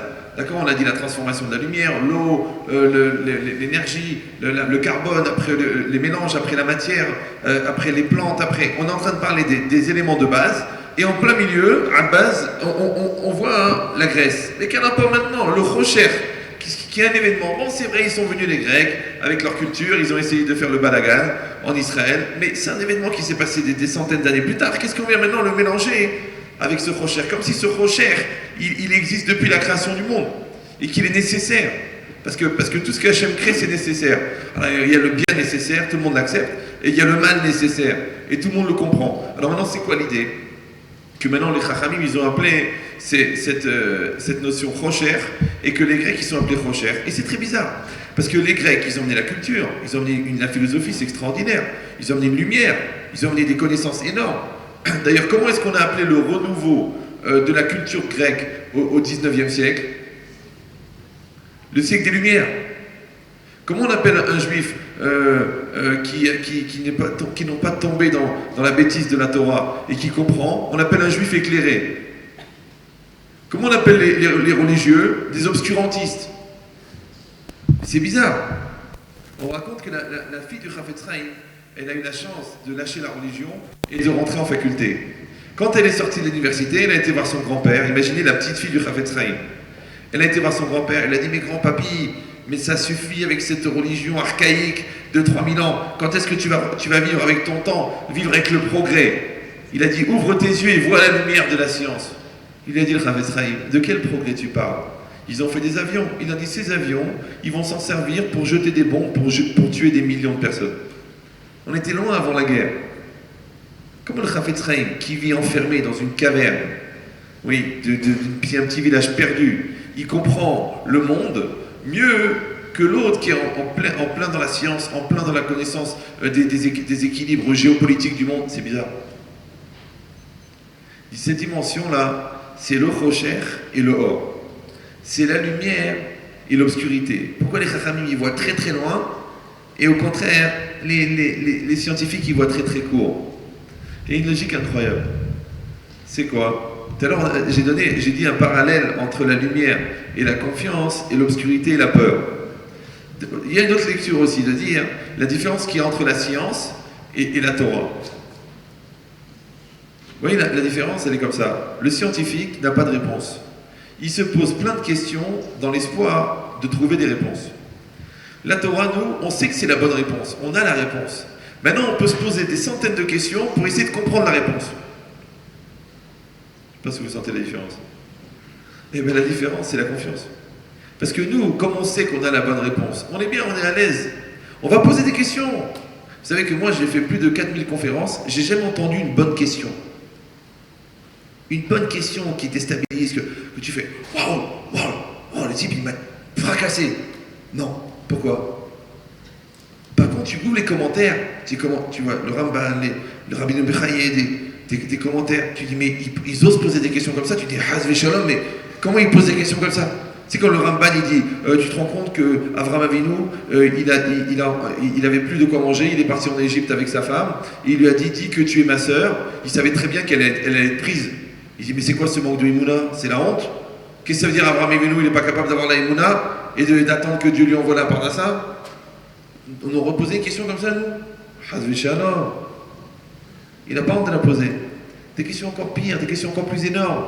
À Botaï, toutes les questions sont bonnes, il ne faut pas avoir peur de poser des questions. Pourquoi? Parce que toi, tu sais que tu as la réponse. Donc la question, elle n'est pas faite pour échapper à la réponse. Mais les gens, c'est le contraire de la science. Ils ont créé la science pour refuser la réponse. C'est quoi la réponse? Que Dieu existe. Alors ils disent, on va essayer de trouver un système pour prouver qu'on peut expliquer le monde sans Dieu. Le problème, c'est que plus la science évolue, plus elle prouve que Dieu existe. C'est un peu le balagan. C'est pour ça qu'il va être ou complètement à côté de la plaque, le scientifique, ou il va être hyper croyant. Parce que plus il avance dans la connaissance, plus il voit que Dieu existe. Donc le problème, c'est quoi? Ce rocher-là, cette obscurité qui est amenée par la culture, alors elle amène la lumière ou elle amène de l'obscurité? En vérité, c'est relatif. Tout est relatif. Pourquoi? Parce que quelqu'un qui est dans l'obscurité, quand on allume la lumière, il voit la lumière. Mais quelqu'un qui est dans la lumière, quand on allume la lumière, il ne voit pas la lumière. Donc celui qui a la lumière de la Torah, quand on lui amène la lumière de la culture, c'est pour ça que la lumière, elle a éclairé des gens qui étaient ignorants. C'est quoi un athée? Les gens disent, je suis athée. Athée, c'est quelqu'un d'ignorant, parce que même l'alphabet, il n'est pas arrivé au bout. Il s'est arrêté au T. Ouais. C'est des ignorants. Je suis con. C'est très rare de trouver quelqu'un qui a fait 15 ans d'Yeshiva, qui est Dayan, qui connaît la Hashkafa, qui connaît la pensée, qui connaît le bouddhisme, qui connaît la croyance, l'islam et toutes les formes. Et il dit, je ne crois pas. Pourquoi? Parce que les 3/4 des gens, c'est des paresseux. Donc ils se servent de leurs questions pour éviter l'obligation de la croyance. Donc c'est même pas une question intellectuelle. Moi je reçois plein de jeunes. Oui, monsieur le rabbin, est-ce que vous avez des preuves que Dieu existe? Il m'a demandé, est-ce que vous avez une preuve que la Torah est divine? Je lui ai dit, mais toi, tout ce que tu sais que ta mère, c'est ta mère. J'ai eu l'expérience avec un gars, et j'étais dans le TGV comme ça, j'étais en train d'étudier des textes, il m'a dit, vous êtes rabbin? J'ai dit, non, je suis cow-boy. Ah bah, excusez-moi. Il m'a dit, c'est de la Torah ce que vous étudiez? Je dis, oui. Il m'a dit, mais excusez-moi, cette Torah, elle a quel âge? J'ai dit, 3000 ans, enfin 3300. Il m'a dit, 3300? Il m'a dit, mais a-t-on un manuscrit qui a 3300 ans qu'on a pu dater au carbone 14? Je dis, non. Il me dit, alors d'où vous savez que la Torah, elle a 3300 ans? Je lui dis, mais vous, d'où vous savez que votre mère, c'est votre mère? Peut-être que votre mère, elle est rentrée dans un hôpital, elle vous a volé, et vous êtes petit, elle vous a dit, maman, maman, dis maman, dis maman, et vous, malgré la couleur différente, vous avez accepté que c'était votre mère. D'ailleurs, c'était noir sur blanc, c'était clair. Ouais. Il m'a dit, mais enfin, ma mère, c'est ma mère. Il m'a dit, j'ai confiance. Je dis, nous aussi, on a confiance que la Torah, elle est divine, alors que chacun retourne chez sa mère. D'accord? Il n'y a pas de problème. Donc il y a une base. Il y a une base, mais cette base-là, le problème, c'est quoi? C'est est-ce que cette base, elle est rochère, ou est-ce que cette base, elle est lumière? Maintenant, quand quelqu'un, encore une fois, il a cette assurance. Quand je suis rentré à l'Yeshiva à l'époque, il y a 20 ans, Des fois, je sautais en l'air. Les gens ils me disaient, mais tu es fou, Yahya, ou quoi? Je montais sur la chaise, je montais sur la table, je sautais en l'air. Ils me disaient, mais ça va pas ta tête? Mais je leur ai dit, mais moi, j'ai goûté à la philosophie. Vous savez ce que c'est d'être dans le Hémet? Mais c'est un cadeau. Il y a des gens, ils ont passé 94 ans à faire des recherches, alors qu'ils savent que c'est faux, mais ils l'enseignent en fac, mais ils savent que c'est faux. Je ne sais pas si vous me suivez. L'autre, il a développé une théorie mathématique, mais il sait qu'elle est fausse, mais il attend qu'il y ait quelqu'un qui prouve le contraire. L'autre, il a développé un truc en médecine, mais il sait que c'est faux, mais il attend qu'on prouve le contraire. Donc le type, ça fait 95 ans qu'il patauge dans le faux. Nous, on a le kiff dans le vrai. Mais c'est énorme, c'est énorme. Il y a des types, 10 minutes avant de mourir. Alors c'était faux. Et oui, mon frère, il faut faire une croix dessus. C'est difficile, d'accord? C'est difficile. Toi, tu sais que tu es dans le vrai. Tu te développes du vrai, tu construis du vrai. Maintenant, ce vrai-là, il s'appelle or. L'autre, comment on l'appelle? Nous, on l'appelle Rocher. Pourquoi? Parce que ce sentiment d'insécurité, tu vois, ça s'appelle le malaise de l'ignorance. Maintenant, je vous donne un élément qui va vous aider à comprendre. Vous voyez, quand quelqu'un comprend quelque chose, il est content. Quand quelqu'un ne comprend pas, il est mal à l'aise. Donc, il y a des gens qui vivent mal à les questions. Parce que les questions, plus elles durent, plus elles deviennent des problèmes. Donc, au début, le type, il a une question, mais 2 ans après, c'est devenu un problème. Donc, lui, il te pose une question pour que tu lui réponds à une question, mais en vérité, il n'a pas une question, il a un problème. Quand toi, tu réponds à sa question, il dit « Vous n'avez pas compris ma question ». Parce qu'en fait, tu n'as pas répondu à son problème, puisque lui, il avait un problème, mais il t'a posé une question. Donc, il fallait que tu lui donnes une solution, puisqu'il avait un problème. Donc, c'est ce qu'il a fait. Il a fait basculer son problème intellectuel à un problème psychiatrique. Si je vous dis 90% de la science, c'est des problèmes de kavod, c'est des problèmes de reconnaissance, c'est des problèmes de prix Nobel, c'est des problèmes d'influence politique. C'est incroyable, ça. Tu dis, mais enfin, c'est l'intégrité scientifique. Parce qu'il y a un problème de conscience. Et dans conscience, il y a science. Donc cette idée, c'est quoi? C'est qu'une personne, elle n'accepte pas cette obscurité. Mais l'obscurité, elle ne nous dérange pas. Pourquoi? Parce que quand tu sais que tu as une lampe de poche, ça ne te dérange pas de rentrer dans le noir. Mais eux, ils ont refusé. Quand Dieu a proposé la lampe de poche à tous les peuples, ils ont refusé cette oraïta, c'est or. Ils ont refusé cette lumière. Alors maintenant, ils sont dans le rocher. C'est pour ça que 29, vous savez qu'il y a 29 millions de Français qui mangent des antidépresseurs tous les jours. J'ai lu dans un journal l'autre jour, je ne me rappelle plus lequel, je ne veux pas dire de bêtises, il disait 1/3 des Israéliens souffrent de dépression. Ça fait de la peine. Ben oui, parce qu'une pression, ça va, mais dépression, ça va plus. Alors les gens y croient, oui, mais vous comprenez, parce que c'est le Matzaf qui est difficile, parce que c'est la guerre, parce que c'est le terrorisme, parce que c'est la Parnassa, parce que... Je vous donne une règle. Vous êtes prêts? Regardez. Poids, contrepoids. Moi, vous savez, je voyage beaucoup. Vous savez combien il y a d'Israéliens à Los Angeles? 300 000. 300 000, pas 3 000. 300 000. Combien il y en a à Miami? Énorme. Combien il y en a à New York? Énorme. Ça veut dire quoi? Tu vois, ils ont trouvé une autre manière de trouver la tranquillité. Ils sont sortis du stress. Et bizarrement, là-bas, ils font des chouvas. Là-bas. Moi, les types, ils m'arrêtent dans la rue. Rav, t'inquiète les émilas. Ezé Dvar Torah. Le type, il est en short, il n'a pas de kippa. Il me dit, il faut ifchar les knottes mésozot. Je dis, pourquoi tu veux les manger? J'ai pas compris. Oui, c'est bizarre. Comment les gens, quand ils vont dans le rocher, ils trouvent la lumière. C'est pour ça que la galoute, elle s'appelle rocher aussi. Parce que malheureusement, les Bnei Israël, quand ils ne cherchent pas la lumière chez eux, on les envoie dans la galoute, et là, d'un seul coup, ils recherchent la lumière. Des gens qui ont fait teshuva dans les îles. Ils étaient en France, ils sont partis à la Martinique, à la Guadeloupe, à la Tralouette. C'est vraiment loin de tout. Manger du cochon, ils faisaient rien, ils pensaient qu'à faire du fric et embrouiller du noir. C'était rien que leur but. Et d'un seul coup, ils ont dit, on va faire une synagogue. Ah non, d'abord, ils ont dit, on va se réunir. Après, on va faire des repas. Après, ils vont dire, tu sais cuisiner, l'autre, il a fait la dafina. L'autre, il a eu la nostalgie, il dit, on fait une dafina, on fait pas un kidouche. On fait un kidouche. Après, il vient, on est 10, on fait arvit. Après, on fait shacharit. Après, on fait une synagogue. Après, on fait un mikvah, on fait une école. Ces types-là, c'est très possible qu'ils seraient restés à Paris, à Lyon, à Villeurbanne ou à Marseille. Ils seraient restés non religieux. Ils se sont retrouvés au bled de chez Bled.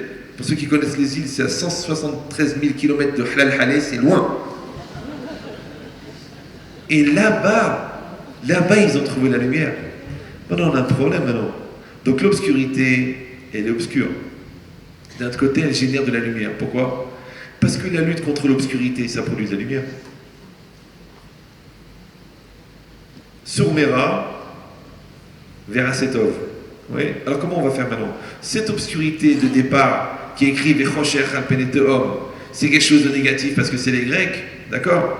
Ou d'un autre côté, c'est ce qui apparaît quand toi tu baisses. Alors je vous donne la logique. Quand tu baisses la lumière, c'est un variateur. Quand tu baisses la lumière de la Torah, la lumière des Grecs, elle devient lumineuse. Quand tu augmentes la lumière de la Torah, la lumière des Grecs, elle devient Rocher. Maintenant, malheureusement, il y a des gens, pour comprendre la lumière de la Torah, ils sont obligés d'aller goûter la lumière du Rocher.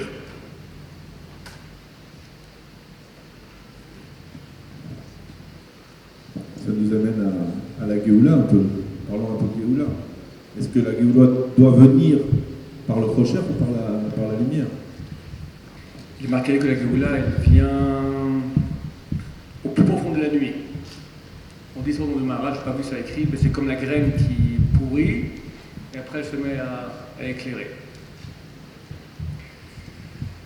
Parce que Dieu a laissé, comme on explique auparavant, Dieu a voulu créer l'obscurité, pour laisser libre arbitre à l'homme, pour nous-mêmes nous permettre d'accéder à la lumière par notre propre être. L'obscurité a une fin. Le substrat de l'obscurité, c'est Amalek. La lumière intense, le Oraganous, que la source d'Israël, c'est dans l'Oraganous, c'est dans la réalité même de la divinité. À propos des deux, il est marqué Réchit. Bereshit pour Israël, qui sont appelés Réchit, comme il est marqué Hachem, Canaan et Réchit, ça c'est à propos de la Torah. Et Hachem, comment c'est marqué à propos d'Israël? Réchit Voato.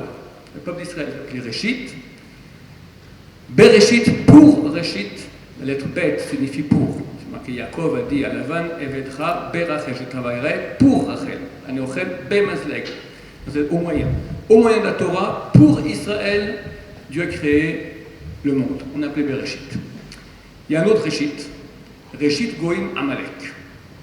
Réchit Goïm Amalek. Ça, c'est les données de base du monde. La lumière, l'obscurité. On aurait pu croire que cette situation va rester pour l'éternité. Alors ça nous dit Réchit Goïm Amalek, Baharito Aderovet. À la fin, il disparaîtra. Il y a une promesse, normalement, quand on vit dans l'obscurité, Yavan, lui il voit peut-être un peu de lumière, il croit avec la lumière, il a la grosse obscurité, et il se croit éternel. Olam Kadmon, la théorie du monde éternel, c'est une théorie grecque, éternelle. Nous on dit non, il y a un début, et il y a une fin. Le début, effectivement, il est lumière, et Dieu, pour pouvoir dévoiler sa lumière, tire aussi l'obscurité comme un écran qui nous permet de la voir. À nous maintenant de vaincre cette obscurité, d'enlever ces écrans par le Torah Mitzvot, par la Emouna, par le branchement avec Dieu, avec la lumière.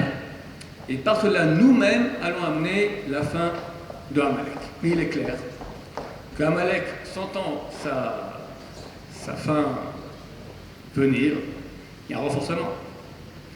Il y a un sujet qui est extrêmement, extrêmement délicat. Et Rabbi Chitot et moi, ça fait longtemps qu'on est sur le terrain, et un temps c'était un sujet tabou. Et je remarque que plus les années passent, plus on peut se permettre d'en parler.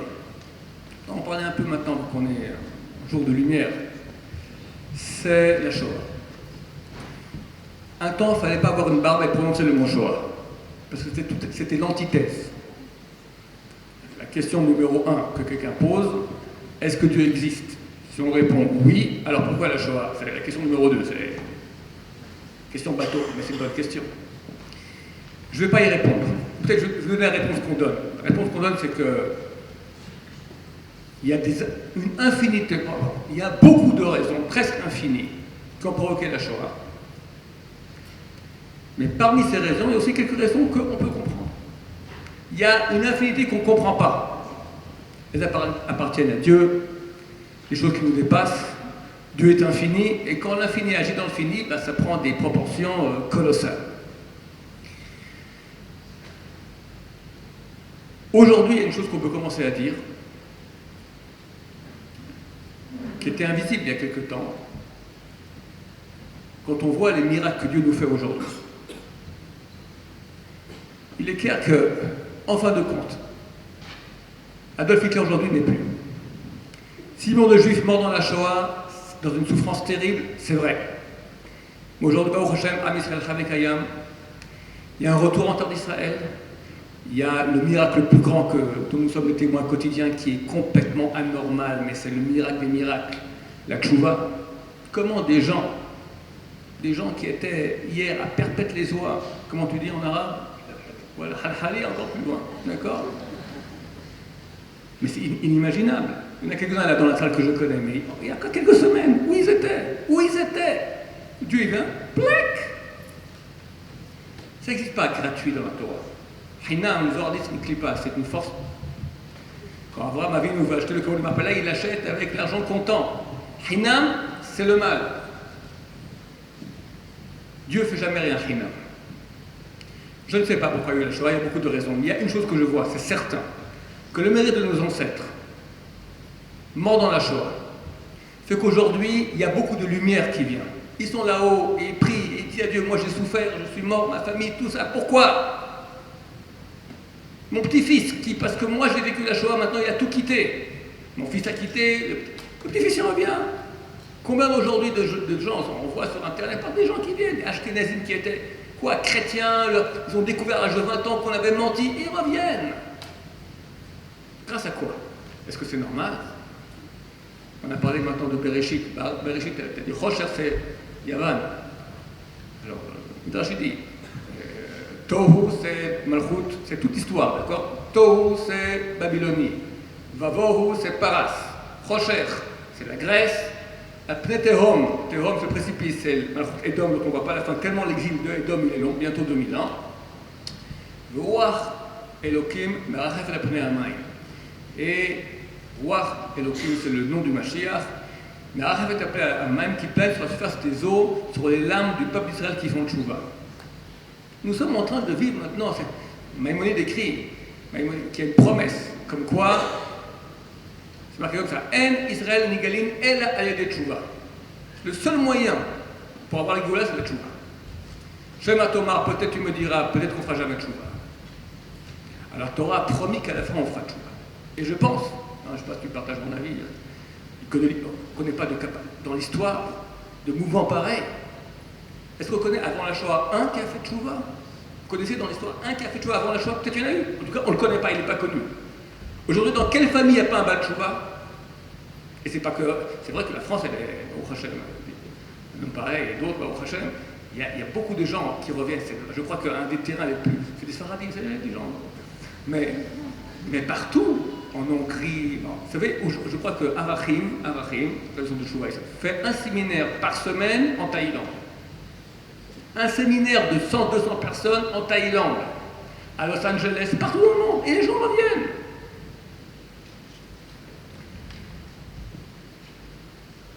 Une autre raison qui a fait la Shoah, c'est clair. La Géoula est comparée à un accouchement. Or, les dames savent très bien, l'accouchement sans douleur, c'est une blague que tu as dit il y a 20 ans, je la replace des fois, sans citer que ça vient en ton nom, c'est marqué dedans, celui qui a merde d'avoir chez moi, on me dit voilà, des fois je dis que ça vient en ton nom, mais pas toujours. Boré péridurale, d'accord, c'est une... Elle existe, Boré péridurale, la péridurale. En hébreu, ça marche, ils disent épidurale ici, ça marche pas. Qu'est-ce que je disais? Boré péridurale, la Shoah... donc l'accouchement, douleur d'accouchement. Ouais, s'il y a beaucoup de tchouva, vraiment, alors on peut faire boré péridurale et en accouchement sans douleur. Mais normalement, le mâle sentant que sa fin est proche, met toute la gomme.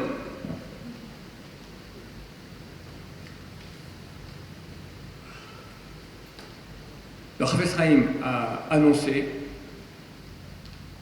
que les douleurs d'enfantement du Messie ont commencé le jour de Tisha B'Av de l'année Tir'ad, tu trembleras. C'était le jour où a commencé la Première Guerre mondiale. Tisha B'Av 1914. La grippe espagnole, 40 millions de morts. La Première Guerre mondiale, des millions de morts, la souffrance, la pauvreté, le crash de Wall Street 1929, la Shoah, les guerres d'Israël et le programme qui nous attend encore dans la suite, il semblerait que le mal est passé. On est B'ezrat Hashem, on est très optimiste. Il est clair que du dedans de l'obscurité sort la lumière. Des grands rabbins, des grands d'Israël, Rabbi Samba Shaul m'a dit, Dati, à mon avis, vous savez qu'à la fin, il y a Gog ou Magog, il va y avoir une réunion de tous les peuples contre nous. C'est en train de se faire aujourd'hui. Ahmadinejad va à l'ONU. L'ONU, c'est quoi? C'est marqué que le peuple d'Israël est comparé à une brebis parmi 70 loups. Normalement, elle doit disparaître. Ça fait 3000 ans qu'elle tient. À la fin, hein, les loups en avaient marre, ils ont créé une organisation. L'organisation des loups unis, l'OLU. D'accord? L'OLU, après la guerre, ils ont Esav, vous savez que quand Yaakov rentre en terre d'Israël, dans les parachutes qu'on est en train de dire maintenant, Vaïchar, etc., le God de Vilna a dit que ça correspond au peuple d'Israël qui revient à la fin des temps en terre d'Israël. Et grand miracle, Esav lui dit, il l'embrasse, vas-y, je t'accompagne, rentre en terre d'Israël. Esav a donné l'autorisation après une Shoah, après que Dieu, Yaakov lui envoie les troupeaux c'est le peuple d'Israël, les trains de la mort. Il s'est calmé, allez, je laisse passer maintenant. Et nous laisse passer en terre d'Israël. Mais aujourd'hui, il se mord les doigts. Comment on a fait une gaffe pareille? Nous, il y a 60 ans de donner la terre au peuple d'Israël. En plus, maintenant, ils viennent religieux. À l'époque, on leur a joué un tour. Les gens demandent toujours pourquoi les religieux, c'est pas la création de l'État. Mais c'est un truc de Dieu extraordinaire. Jamais le côté négatif, le Sitra Achra, aurait accepté que des religieux barbus rentrent en terre d'Israël.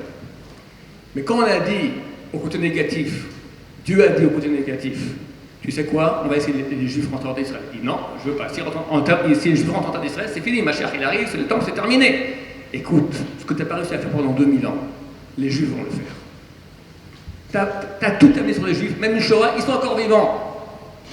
Je t'organise une Gay Pride internationale la veille de Rosh Hashanah dans Ir HaKodesh Yerushalayim. Sitra Achra dit, ah non, c'est pas possible. Un truc pareil. J'en crois pas mes oreilles. Lui dit, ils feront la queue pour acheter du porc. À Yerushalayim, pas possible. Il y aura un quartier d'homosexuels là-bas. Banco. On va créer un État anti-religieux. Côté négatif, Esav dit, vas-y, prends. Aujourd'hui, au Sitra Achra, on leur a fait un tour. Que même ici à l'État, l'anti-religieux, ils ne comprennent pas. Les gens les meilleurs, il y a des escadrilles entières de Taïassim, ils ont fait tchouva. À Tovim la Taïs, ils ont mis au point le plus grand tombeur de MiG, 92 MiG, il a tombé, il a fait pousser la barre, je fais tchouva. Ils ont construit pour lui des max à oxygène supportant les barres. Dans mon quartier Ramot, c'est noir de dur, il y a des anciens de Matkal, de Chaliatet, de Komodo Aimé, c'est tous les tops, ils sont un top, il est où? Ah, il va à l'armée, après il fait tchouva. Le monde est en train de se rendre compte maintenant qu'il y a de la chouva. Ils voient un peu, pas encore beaucoup comme ils montrent. On leur montre une photo de Jérusalem, alors il y a quelques icônes, 3 églises, 3 synagogues, 3 mosquées. Il y a Blainara 1500, ça, tous les jours en plus de synagogues. Et ils font chouva par milliers, centaines de milliers. Mais on est là sur notre terre maintenant. Donc, le dernier coup du mal, c'était la Shoah. Maintenant, nous voyons les miracles de Dieu, le Horaganos qui commence à se dévoiler, la dernière guerre de Gaza. C'est peut-être pas le moment de tout rallonger, c'est la parole un peu à mon cher ami, mais restons calmes. T'envoies 4776 missiles envoyés, Qassam. Un Qassam tombe ici, il y a 50 morts. Il tombe dans la rue, 0 mort. Mais en moyenne, un Qassam, en moyenne, combien de gens il tue? Au moins 2, 3. Donc si c'est 4776 missiles, tu as au moins 10 000 morts. 2 morts. Plus des miracles, des gens, des anges, des trucs de folie. Donc on voit lentement maintenant, en terre d'Israël, grâce à la tchouva, le Horaganos qui se dévoile de plus en plus. Je crois qu'il y a un élément maintenant qui rentre bien dans cette ligne. C'est un passage qu'en fait, c'est aussi qu'on dit dans la prière. Les Hagid baboker chazdecha ve'emunatecha balelot. Pour raconter baboker chazdecha, le matin, raconter tes bontés. Ou ve'emunatecha balelot, et ta emuna, ta croyance, balelot, la nuit. Là-bas, il y a un Rashi dans Brachot d'Afyut Bet, il explique ça, mais nous, on va l'appliquer directement. En fin de compte, on a dit c'est quoi la Emouna? C'est cette capacité d'avoir cette confiance, cette clarté quand il fait noir. Quand ça va pas bien dans la vie, quand c'est pas clair, quand on est comme ça dans un monde bizarre, maintenant on a Ahmadinejad d'un côté qui est excité, mais de l'autre côté on a les Américains, maintenant même les Américains ils sont plus très clairs. Oui, on sait plus, ils sont pour nous, ils sont contre nous. C'est pas une chose facile à développer au bas mot, et encore je veux pas aller trop loin, d'accord, mais donc d'un côté on est perturbé, d'un autre côté la crise internationale, on sait plus, on avait Made in France, Made in USA, Made in Hong Kong, on avait Madoff, donc on a beaucoup de déstabilisation, des souffrances. Les enfants c'est difficile, chacun qui a des enfants il comprend, les enfants religieux ils veulent ne pas être religieux, les enfants pas religieux ils veulent être religieux. C'est très compliqué. Bon, vous voulez rentrer dans vos enfants dans les yeshivot, vous allez comprendre ce que ça veut dire. C'est très bizarre. Moi, j'ai des élèves à moi qui mangeaient du cochon jusqu'à l'âge de 15 ans et qui aujourd'hui sont à Ponyovitch. Et moi, mon fils qui est au Heder depuis qu'il est petit, j'ai même pas l'espoir de le faire rentrer. D'accord? C'est bizarre. Bon, ça fait partie un petit peu de l'ambiance un peu rochère. Il dit, c'est quoi cette idée-là? Ça s'appelle Emouna Balelot. Maintenant, comment est-ce que quelqu'un il va être capable de développer cette Emouna quand il fait noir? Alors j'ai donné une idée, c'est un peu comme le sens de l'orientation. Imaginez maintenant, vous êtes à Yerushalayim, il fait jour, il y a de la lumière, c'est super, il y a l'éclairage public, il y a les maisons, c'est bien. Vous prenez la voiture, vous roulez, vous descendez jusqu'au Negev, c'est un peu loin.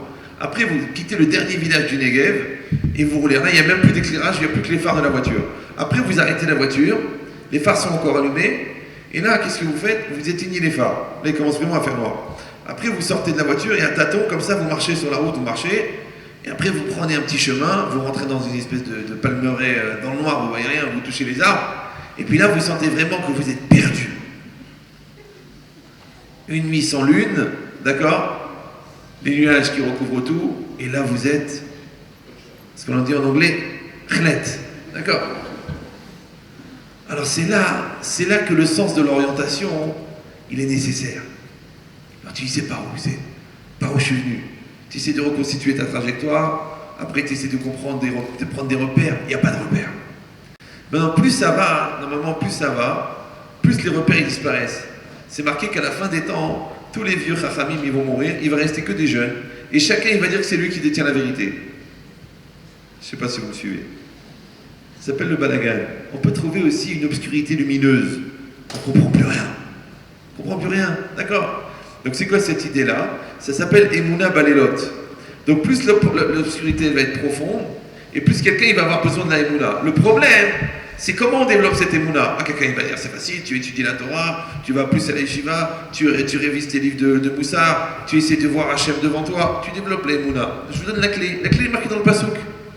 C'est marqué le Agid Baboker Chasdecha Ve'emunatecha Balelot. On a dit, Laïla, c'est quand ça va pas dans ta vie. Ou quand tu comprends rien, ou tu sais pas où ça va aller. C'est quoi Boker? Boker, c'est le contraire. Le soleil brille. Tu sais, quand tu te lèves le matin, Yerushalayim, il y a une lumière spéciale. C'est un Boker or. Ouais, c'est une lumière spéciale, c'est incroyable. Il y a une lumière incroyable. Moi, je fais très attention à ça. Je voyage beaucoup. La lumière n'est pas la même partout. C'est pas les mêmes couleurs. La lumière de Los Angeles, et la lumière de New York, et la lumière de Paris, et la lumière de Milan, c'est pas la même. La lumière de Yerushalayim, elle est spéciale, elle est très très lumineuse, très claire. Les lumières, les couleurs, elles sont très pures. Et la couleur, vous savez, c'est une longueur d'onde de lumière. Donc c'est la lumière en vérité qui est différente. C'est pas la couleur qui est différente. Donc maintenant, on te dit, à Boker, c'est quand ça va bien. Tu vois, ta vie, elle est claire. Tu vois clair avec tes enfants, tu vois clair avec ta femme, tu vois clair dans la parnassa, tu vois clair dans ta Torah, tu vois clair dans ton avenir, tu vois clair dans ton rave. C'est pas qu'il est ni vieux ni âgé, parce que s'il est ravagé, c'est dangereux, d'accord? C'est clair. Tu es dans une école, tu es content. Tu dis pas ils sont nuls en pédagogie, mais il y a une grande kedusha. Ou le contraire, ils sont très sérieux, mais c'est une école de fous. Tu es bien. Je sais pas si ça existe, mais disons que tu es bien, d'accord? Donc, ça c'est Boker. Alors maintenant, dans ce moment-là, bah, Boker, les Agid, bah, Boker Hasdecha. Quand c'est Boker, quand ça va bien dans ta vie, dis merci.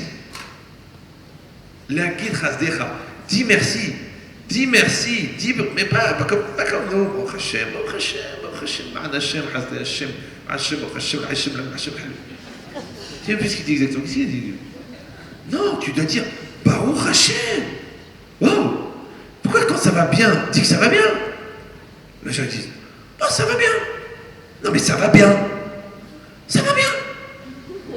Non, mais est-ce que ça va bien? Tu dis, bah, ça pourrait aller mieux. Alors, ça va pas bien. Ah, Rabotaï, pourquoi quand on se réveille le matin, la première chose qu'un juif doit dire quand il se réveille, il doit dire Modéani. Tu ouvres un œil. Toute la nuit, tu es arrivé d'une autre femme. Tu te retournes, c'est la tienne. Tu dis Modéani, les fans, et ha.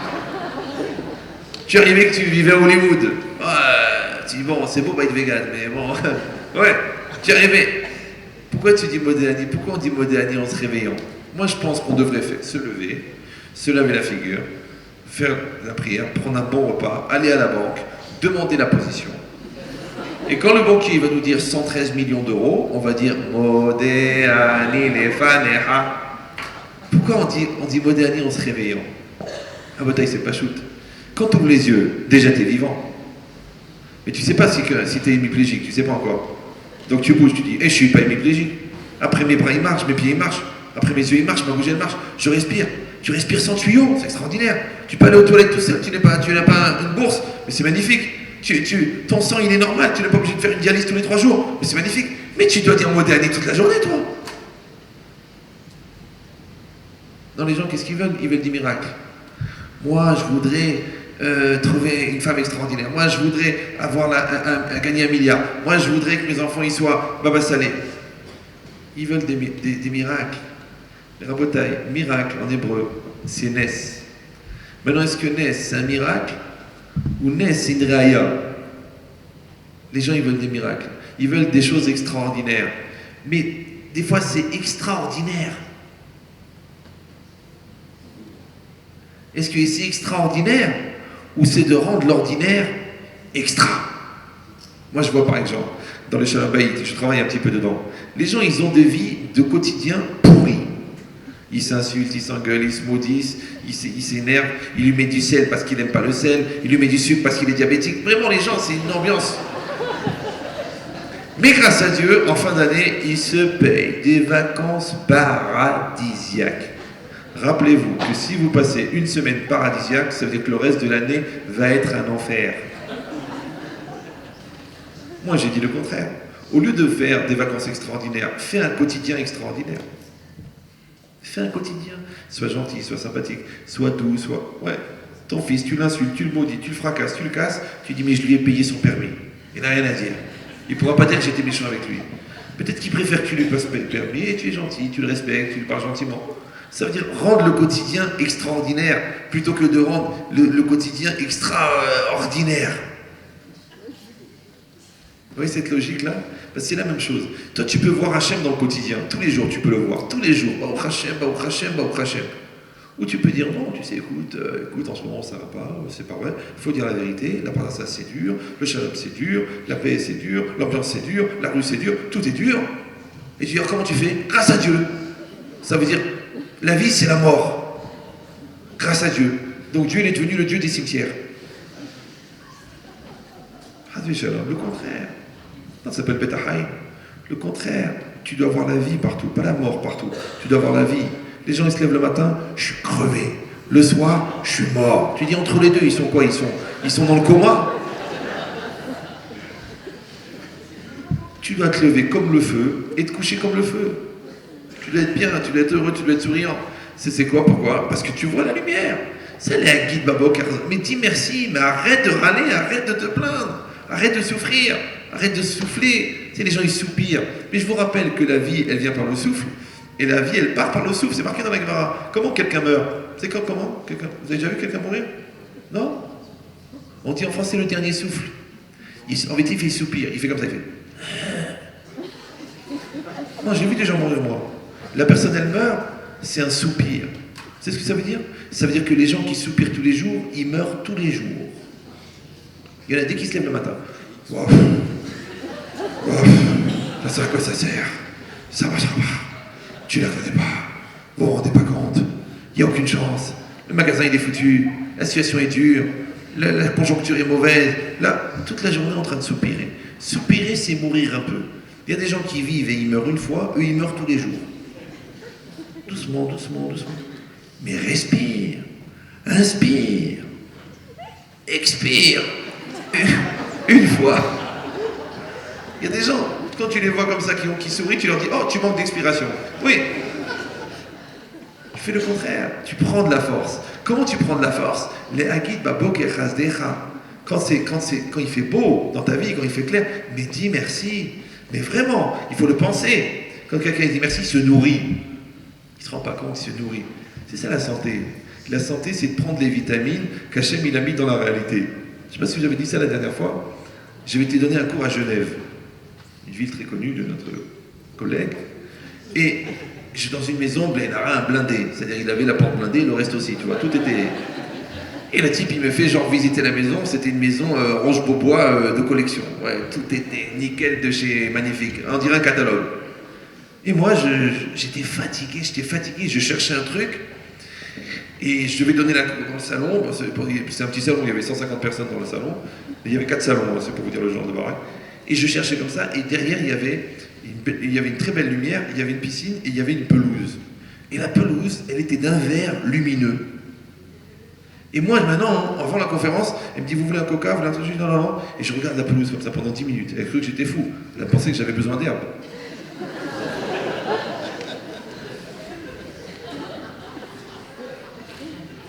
Ne vous extasiez pas, hein. C'est stupéfiant. Alors, donc elle dit, mais qu'est-ce que vous faites? J'ai dit, regardez ce verre, comme il est beau. La couleur de la pelouse. Eh bien, tu peux te nourrir de la couleur de la pelouse. Oui. Tu peux voir quelqu'un qui sourit, tu peux prendre le sourire. Tu peux voir un soleil, tu peux prendre le soleil. Tu peux aller à bord de la mer et prendre des forces. Tu peux discuter 5 minutes avec ta femme et te sentir bien. Tu peux passer 5 minutes avec ton fils et être fier de lui. Tu peux prendre, tu prends. C'est ça qui nourrit. La reconnaissance, c'est ça les Hagid, Babok et Chazdecha. De reconnaître le bien, ça nourrit à l'intérieur. C'est pour ça que les gens ils tombent malades, parce qu'ils prélèvent le négatif. Ça marche pas, je suis très déçu, mon couple c'est pas ce que j'attendais, les enfants c'est pas ça, la pardon ça c'est Dieu, où est le bon Dieu, il y a la Shoah, il y a la mort, il y a la truc. Ils prélèvent toute la rama du monde, ils se la mettent ici, et elle pourrit. Et après ils la conservent et ils l'organisent. Et ils la réveillent de temps en temps, ils la remuent comme ça, elle reputréfie encore. Ils trouvent des gens pour en parler, ils prennent le téléphone, tiens il faut que je te raconte ma douleur. Ils sont graves. Des gens qui deviennent porteurs de la douleur. Vous avez déjà vu ça? Je vous ai déjà expliqué, c'est des gens qui se prennent pour le mur des lamentations. Et toi-même, quand tu les vois, tu es tenté de leur mettre un papier dans le nez. Tu dis, peut-être ça porte bonheur ou... D'accord. Parce qu'ils portent la rhuma sur eux. D'ailleurs, ils sont atteints d'une maladie très grave qui s'appelle le rhumatisme. D'accord? Qui rentre à l'intérieur et qui te détruit. Il dit, mais tu fais le contraire. Toi, qu'est-ce que tu fais? Tu prends le boker. Tu prends le boker, tu prends et tu te nourris du boker. Les Hagid, bah boker. Alors, je vous dis la logique. Il y a un temps de réaction quand même. Je vous dis la logique. Celui qui est capable, quand ça va bien, de dire merci. Mais attention, c'est un travail. Ne croyez pas que c'est comme ça. Une fois, tous les gens qui... Mais ils attrapent la maladie. Hein.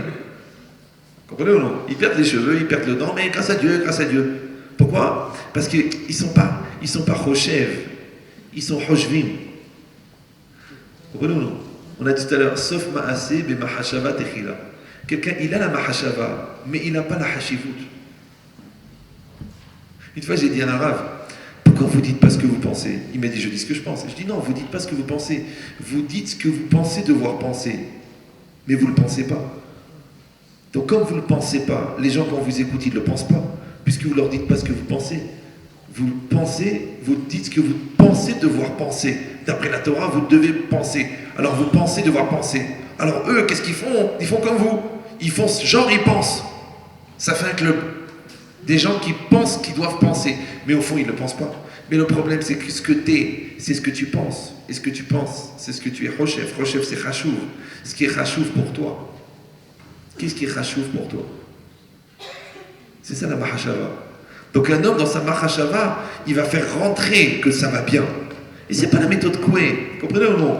Parce que tu peux voir devant toi la vérité et le mensonge. Tu la vois, elle est là. Tu peux voir le bien et le mal. D'accord? Regardez par exemple, vous savez que vous connaissez tous l'histoire. Il y avait 2 familles. Il y avait une famille de tzadikim, Yitzhak et Rivka, qui ont eu un enfant extraordinaire qui s'appelait Yaakov, vous êtes au courant. Mais en Canaan, il y avait une deuxième famille, c'était des pourris, des tordus, des voleurs, des violeurs. Ils ont donné un enfant qui s'appelait Esav, vous êtes au courant. Et ces 2 enfants, ils n'arrêtaient pas de se bagarrer jusqu'à aujourd'hui, cette bagarre, elle continue. Non? Ça vous dit rien? Ça vous dit pas? Ah non. Et quoi alors? Ça s'est pas passé comme ça? C'était quoi? La même famille? Ah, ils sont nés de la même famille. Ah, c'est un père et une mère. Donc il y avait 2 tzadikim. Un, il s'appelait Yitzhak, un s'appelait Rivka.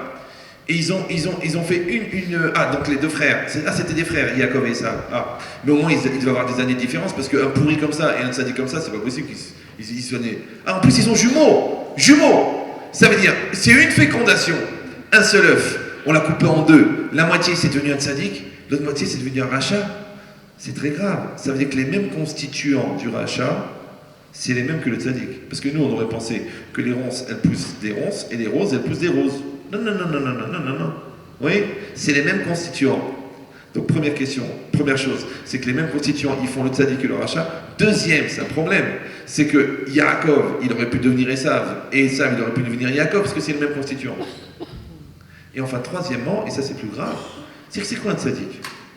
Un tzaddik, c'est un rachat qui est mitgaber. Et c'est quoi un rachat?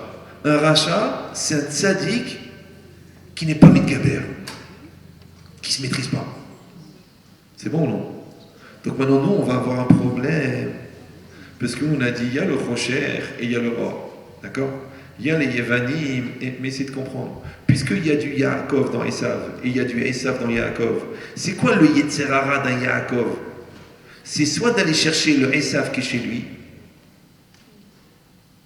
c'est de devenir un rachat, soit de chercher le Yaakov qui est chez Esav. Il dit, mais il y a des gens bien chez Esav. C'est normal, il y a des Yaakov. Je ne sais pas si vous me suivez. C'est juste une question de proportionnalité. Il va chercher le Esav qui est dans Yaakov. C'est pour ça que le Yetzer Hara d'un juif, c'est d'être un bon goy. C'est vrai. Je vais être un super goy. Je vais être le meilleur dans le cinéma. D'ailleurs, ils ont créé Hollywood. Ouais. Pardon. Ouais. Le meilleur dans la bourse Bloomberg. Je vais être le meilleur dans la recherche. Je vais être le meilleur dans les prix Nobel.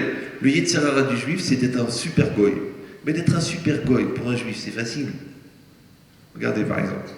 Vous calculez l'ouverture des ghettos, première année d'émancipation, deuxième génération, les facs, Einstein, Freud, la révolution bolchevique. Moi, les gens disent oui, c'est les juifs qui ont fait la révolution. Moi, ça ne me dérange pas de le penser. Pourquoi? Parce que le juif, c'est l'infini. C'est le or, à Ganouz. Le goy, c'est le fini. Maintenant, le problème, quand vous mettez de l'infini dans le fini, ça fait le balagan. Regardez, avant Freud, il y avait les fous et les normaux. Freud, il est venu, tout le monde est fou. Encore un juif. Ouais. Einstein, avant Einstein, c'est facile. Le chemin le plus court entre deux points, la ligne droite. Il est venu, la courbe. Déjà, c'était développé dans la pensée populaire en Afrique du Nord, ce qu'on appelle Shah. D'accord? Mais c'est quoi l'idée? D'accord? C'est énorme. Il dit pourquoi? Parce que c'est ça, c'est son travail. Que le Yetzer Hara d'un juif, c'est d'être un bon goy. Ouais. Mais attention, le Yetzer Hara d'un bon goy, c'est d'être un juif. Il dit, mais c'est énorme. Demande à comment tu reçois des emails des goïms. Mais on tombe par terre. Les gens, ils t'arrêtent dans la rue. Vous êtes le rabbin. L'autre jour, il y a 3 jours, il y en a, il m'a téléphoné, il m'a dit bonjour, Rabbi Chetwit, je voudrais acheter le pack Shalom Bayit. Moi, d'après l'accent, je me suis dit, celui-là, je dis, excusez-moi, monsieur, d'où êtes-vous? Côte d'Ivoire. Je suis de passage à Paris, je viens acheter le pack Shalom Bayit de Côte d'Ivoire. Je dis, mais de quelle communauté faites-vous partie? Il m'a dit, il n'y a pas de communauté, je suis à Abidjan.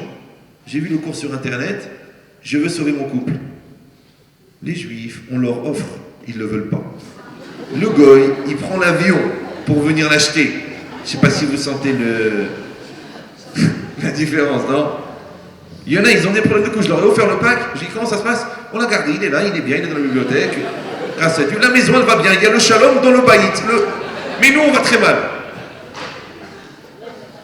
Botaï, c'est les Agid Baboker Hasdecha. C'est une action dynamique tous les jours. Tu vas aller chercher le bien chez ta femme, le bien chez ton mari, le bien dans ta Torah, le bien dans ton école, le bien dans ta réalité. Tu vas chercher le bien. Celui qui est capable de dire merci quand ça va bien, ça va éduquer une mida chez lui. Et puisque au lieu de penser à lui quand ça allait bien, parce que les gens quand ça va bien, ils disent oui, j'ai bien maîtrisé le marché, j'ai maîtrisé ma femme, j'ai éduqué mes enfants. Alors ils se la jouent. C'est une grave maladie. C'est qu'il y a trois grandes religions dans le monde. Il y a le monothéisme, il y a le judaïsme. Il y a l'islamisme et il y a le islajou. C'est très proche du judaïsme, ça s'est développé au sentier il y a une vingtaine d'années. Donc c'est quoi l'idée? C'est qu'une personne, elle croit qu'elle maîtrise tout. Alors comme elle croit que ça dépend d'elle quand ça va bien, le jour où ça va mal, elle commence à accuser sa femme, elle accuse ses enfants, elle accuse la Torah, elle accuse la Ramani, elle accuse le bon Dieu. Mais celui que quand ça allait bien, il a dit merci Dieu. Donc il s'est tourné vers Dieu. Donc quand ça ira mal, il va se tourner vers Dieu. C'est-à-dire que l'école pour avoir de la émouna quand ça va pas, c'est d'être capable de dire merci à Dieu quand ça va bien. C'est ça les Hagid, en fait c'est un programme. Les Hagid babo kechasdecha ve'emunatecha balelot. Si un jour tu veux arriver à la émouna balelot, il faut d'abord que tu sois capable de dire merci quand ça va bien. Alors Baruch Hashem, il faut ouvrir les yeux. Oui, on est en Israël, on est en 2010. Est-ce que vous connaissez un petit peu la situation géopolitique du monde? Il y a 6 milliards d'habitants. Il y a 2,5 milliards qui travaillent activement à nous détruire. Et 3,5 milliards que ça ne dérangerait pas si on disparaissait. Ce qu'on appelle une ambiance tendue. Et on est là en train de faire un cours de Torah. Demain tu vas acheter une Gemara, demain tu vas assister à un cours, demain tu vas sur internet, tu écoutes des cours, tu peux trouver un tzaddik, tu peux apprendre la Kabbalah, tu peux apprendre la halakha, demain tu veux devenir Dayan, il y a des gens qui vont t'enseigner en français, en anglais, mais c'est incroyable. Les 3/4 d'entre nous, Baruch Hashem, ils sont bien dans la parnassa. La misère, elle est quand même limitée. Vous comprenez ou non? Vous allez dans les soirées de gala, c'est la crise, moi je vais dans les galas.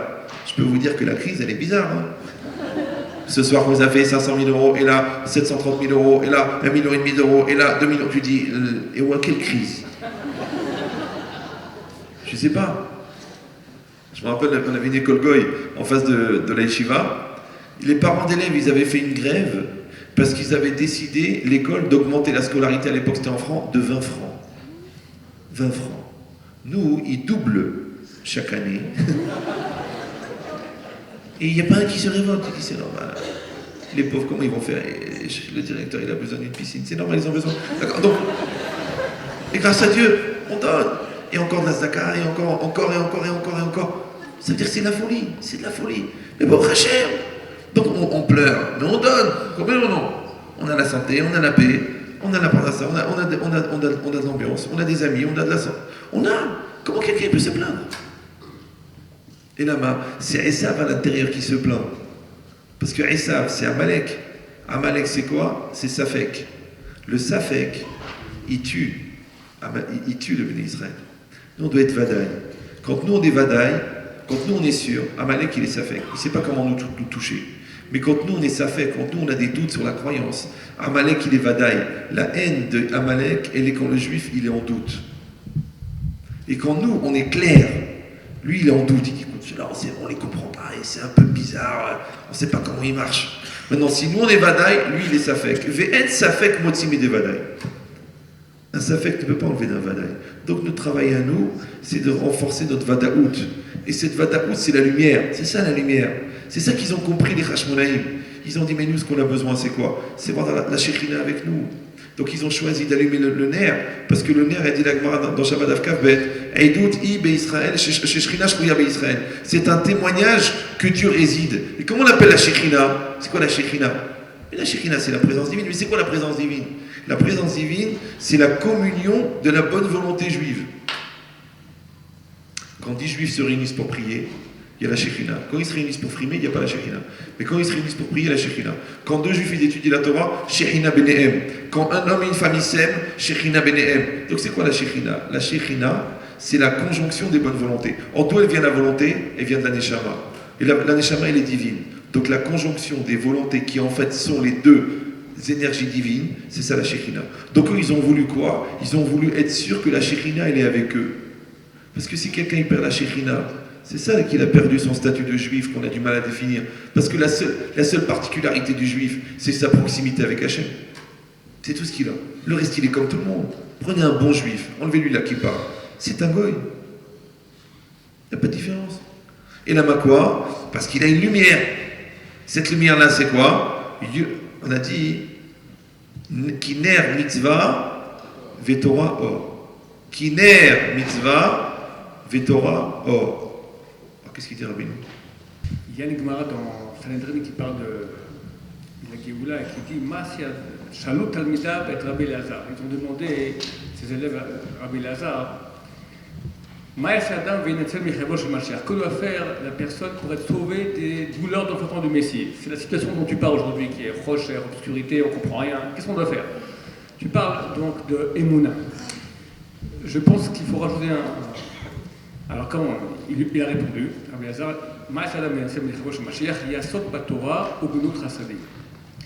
Torah, l'émouna vient par l'information. Quand je m'informe, quand je comprends, quand je sais, c'est beaucoup plus lumineux. Maintenant, les problèmes que j'ai, comme tu dis, ma femme me fait comme ci, etc., ça va pas, ça va pas. Quand on est replié sur soi-même, alors on broie du noir, comme tu dis. Qu'est-ce qu'on doit faire? On doit être à l'image de Dieu. On parle de lumière. Dieu, il est chesed. Il fait réponse à la lumière. Il donne sa lumière. Il veut que nous soyons à son image.